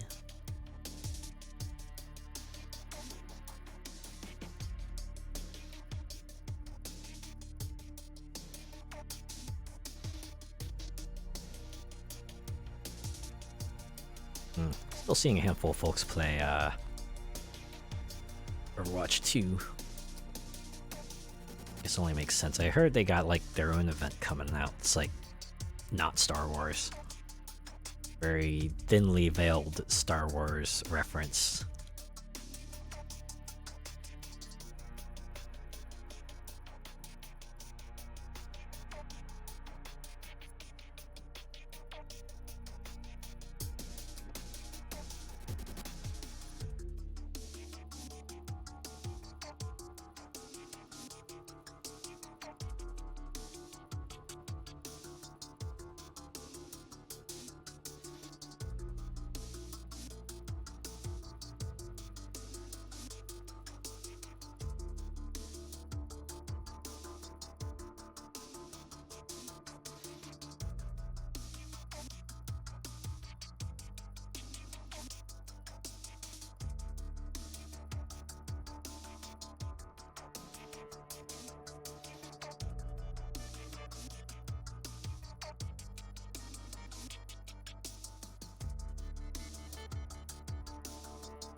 Yeah.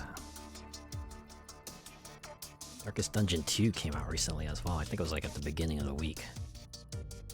A handful of people playing that. You know, I haven't played the first one.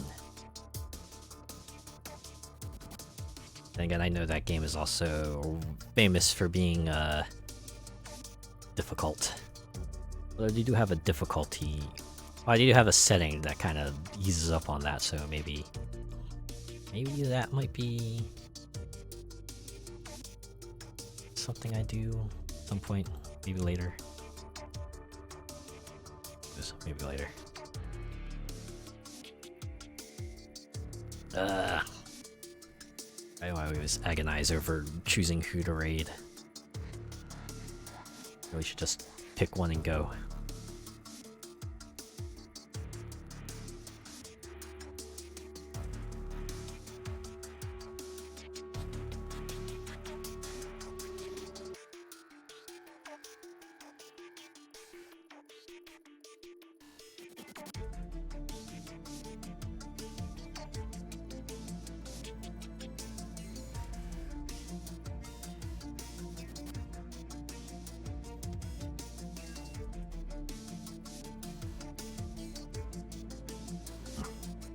I shouldn't be surprised that there are a lot of people playing Minecraft as well.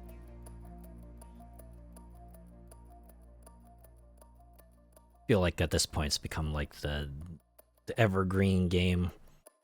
As long as they, like, even if they don't put out any more updates, there's always going to be enough mods out there that can perhaps you know, fix up your game in a way that you feel like it'll be interesting enough for you to check out.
If I were to hit refresh on this real quick, yet.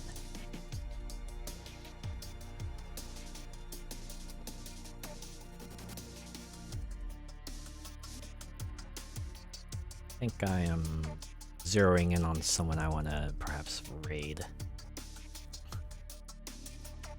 Install the Honkai Star Rail Overwatch 2 Apex Legends players.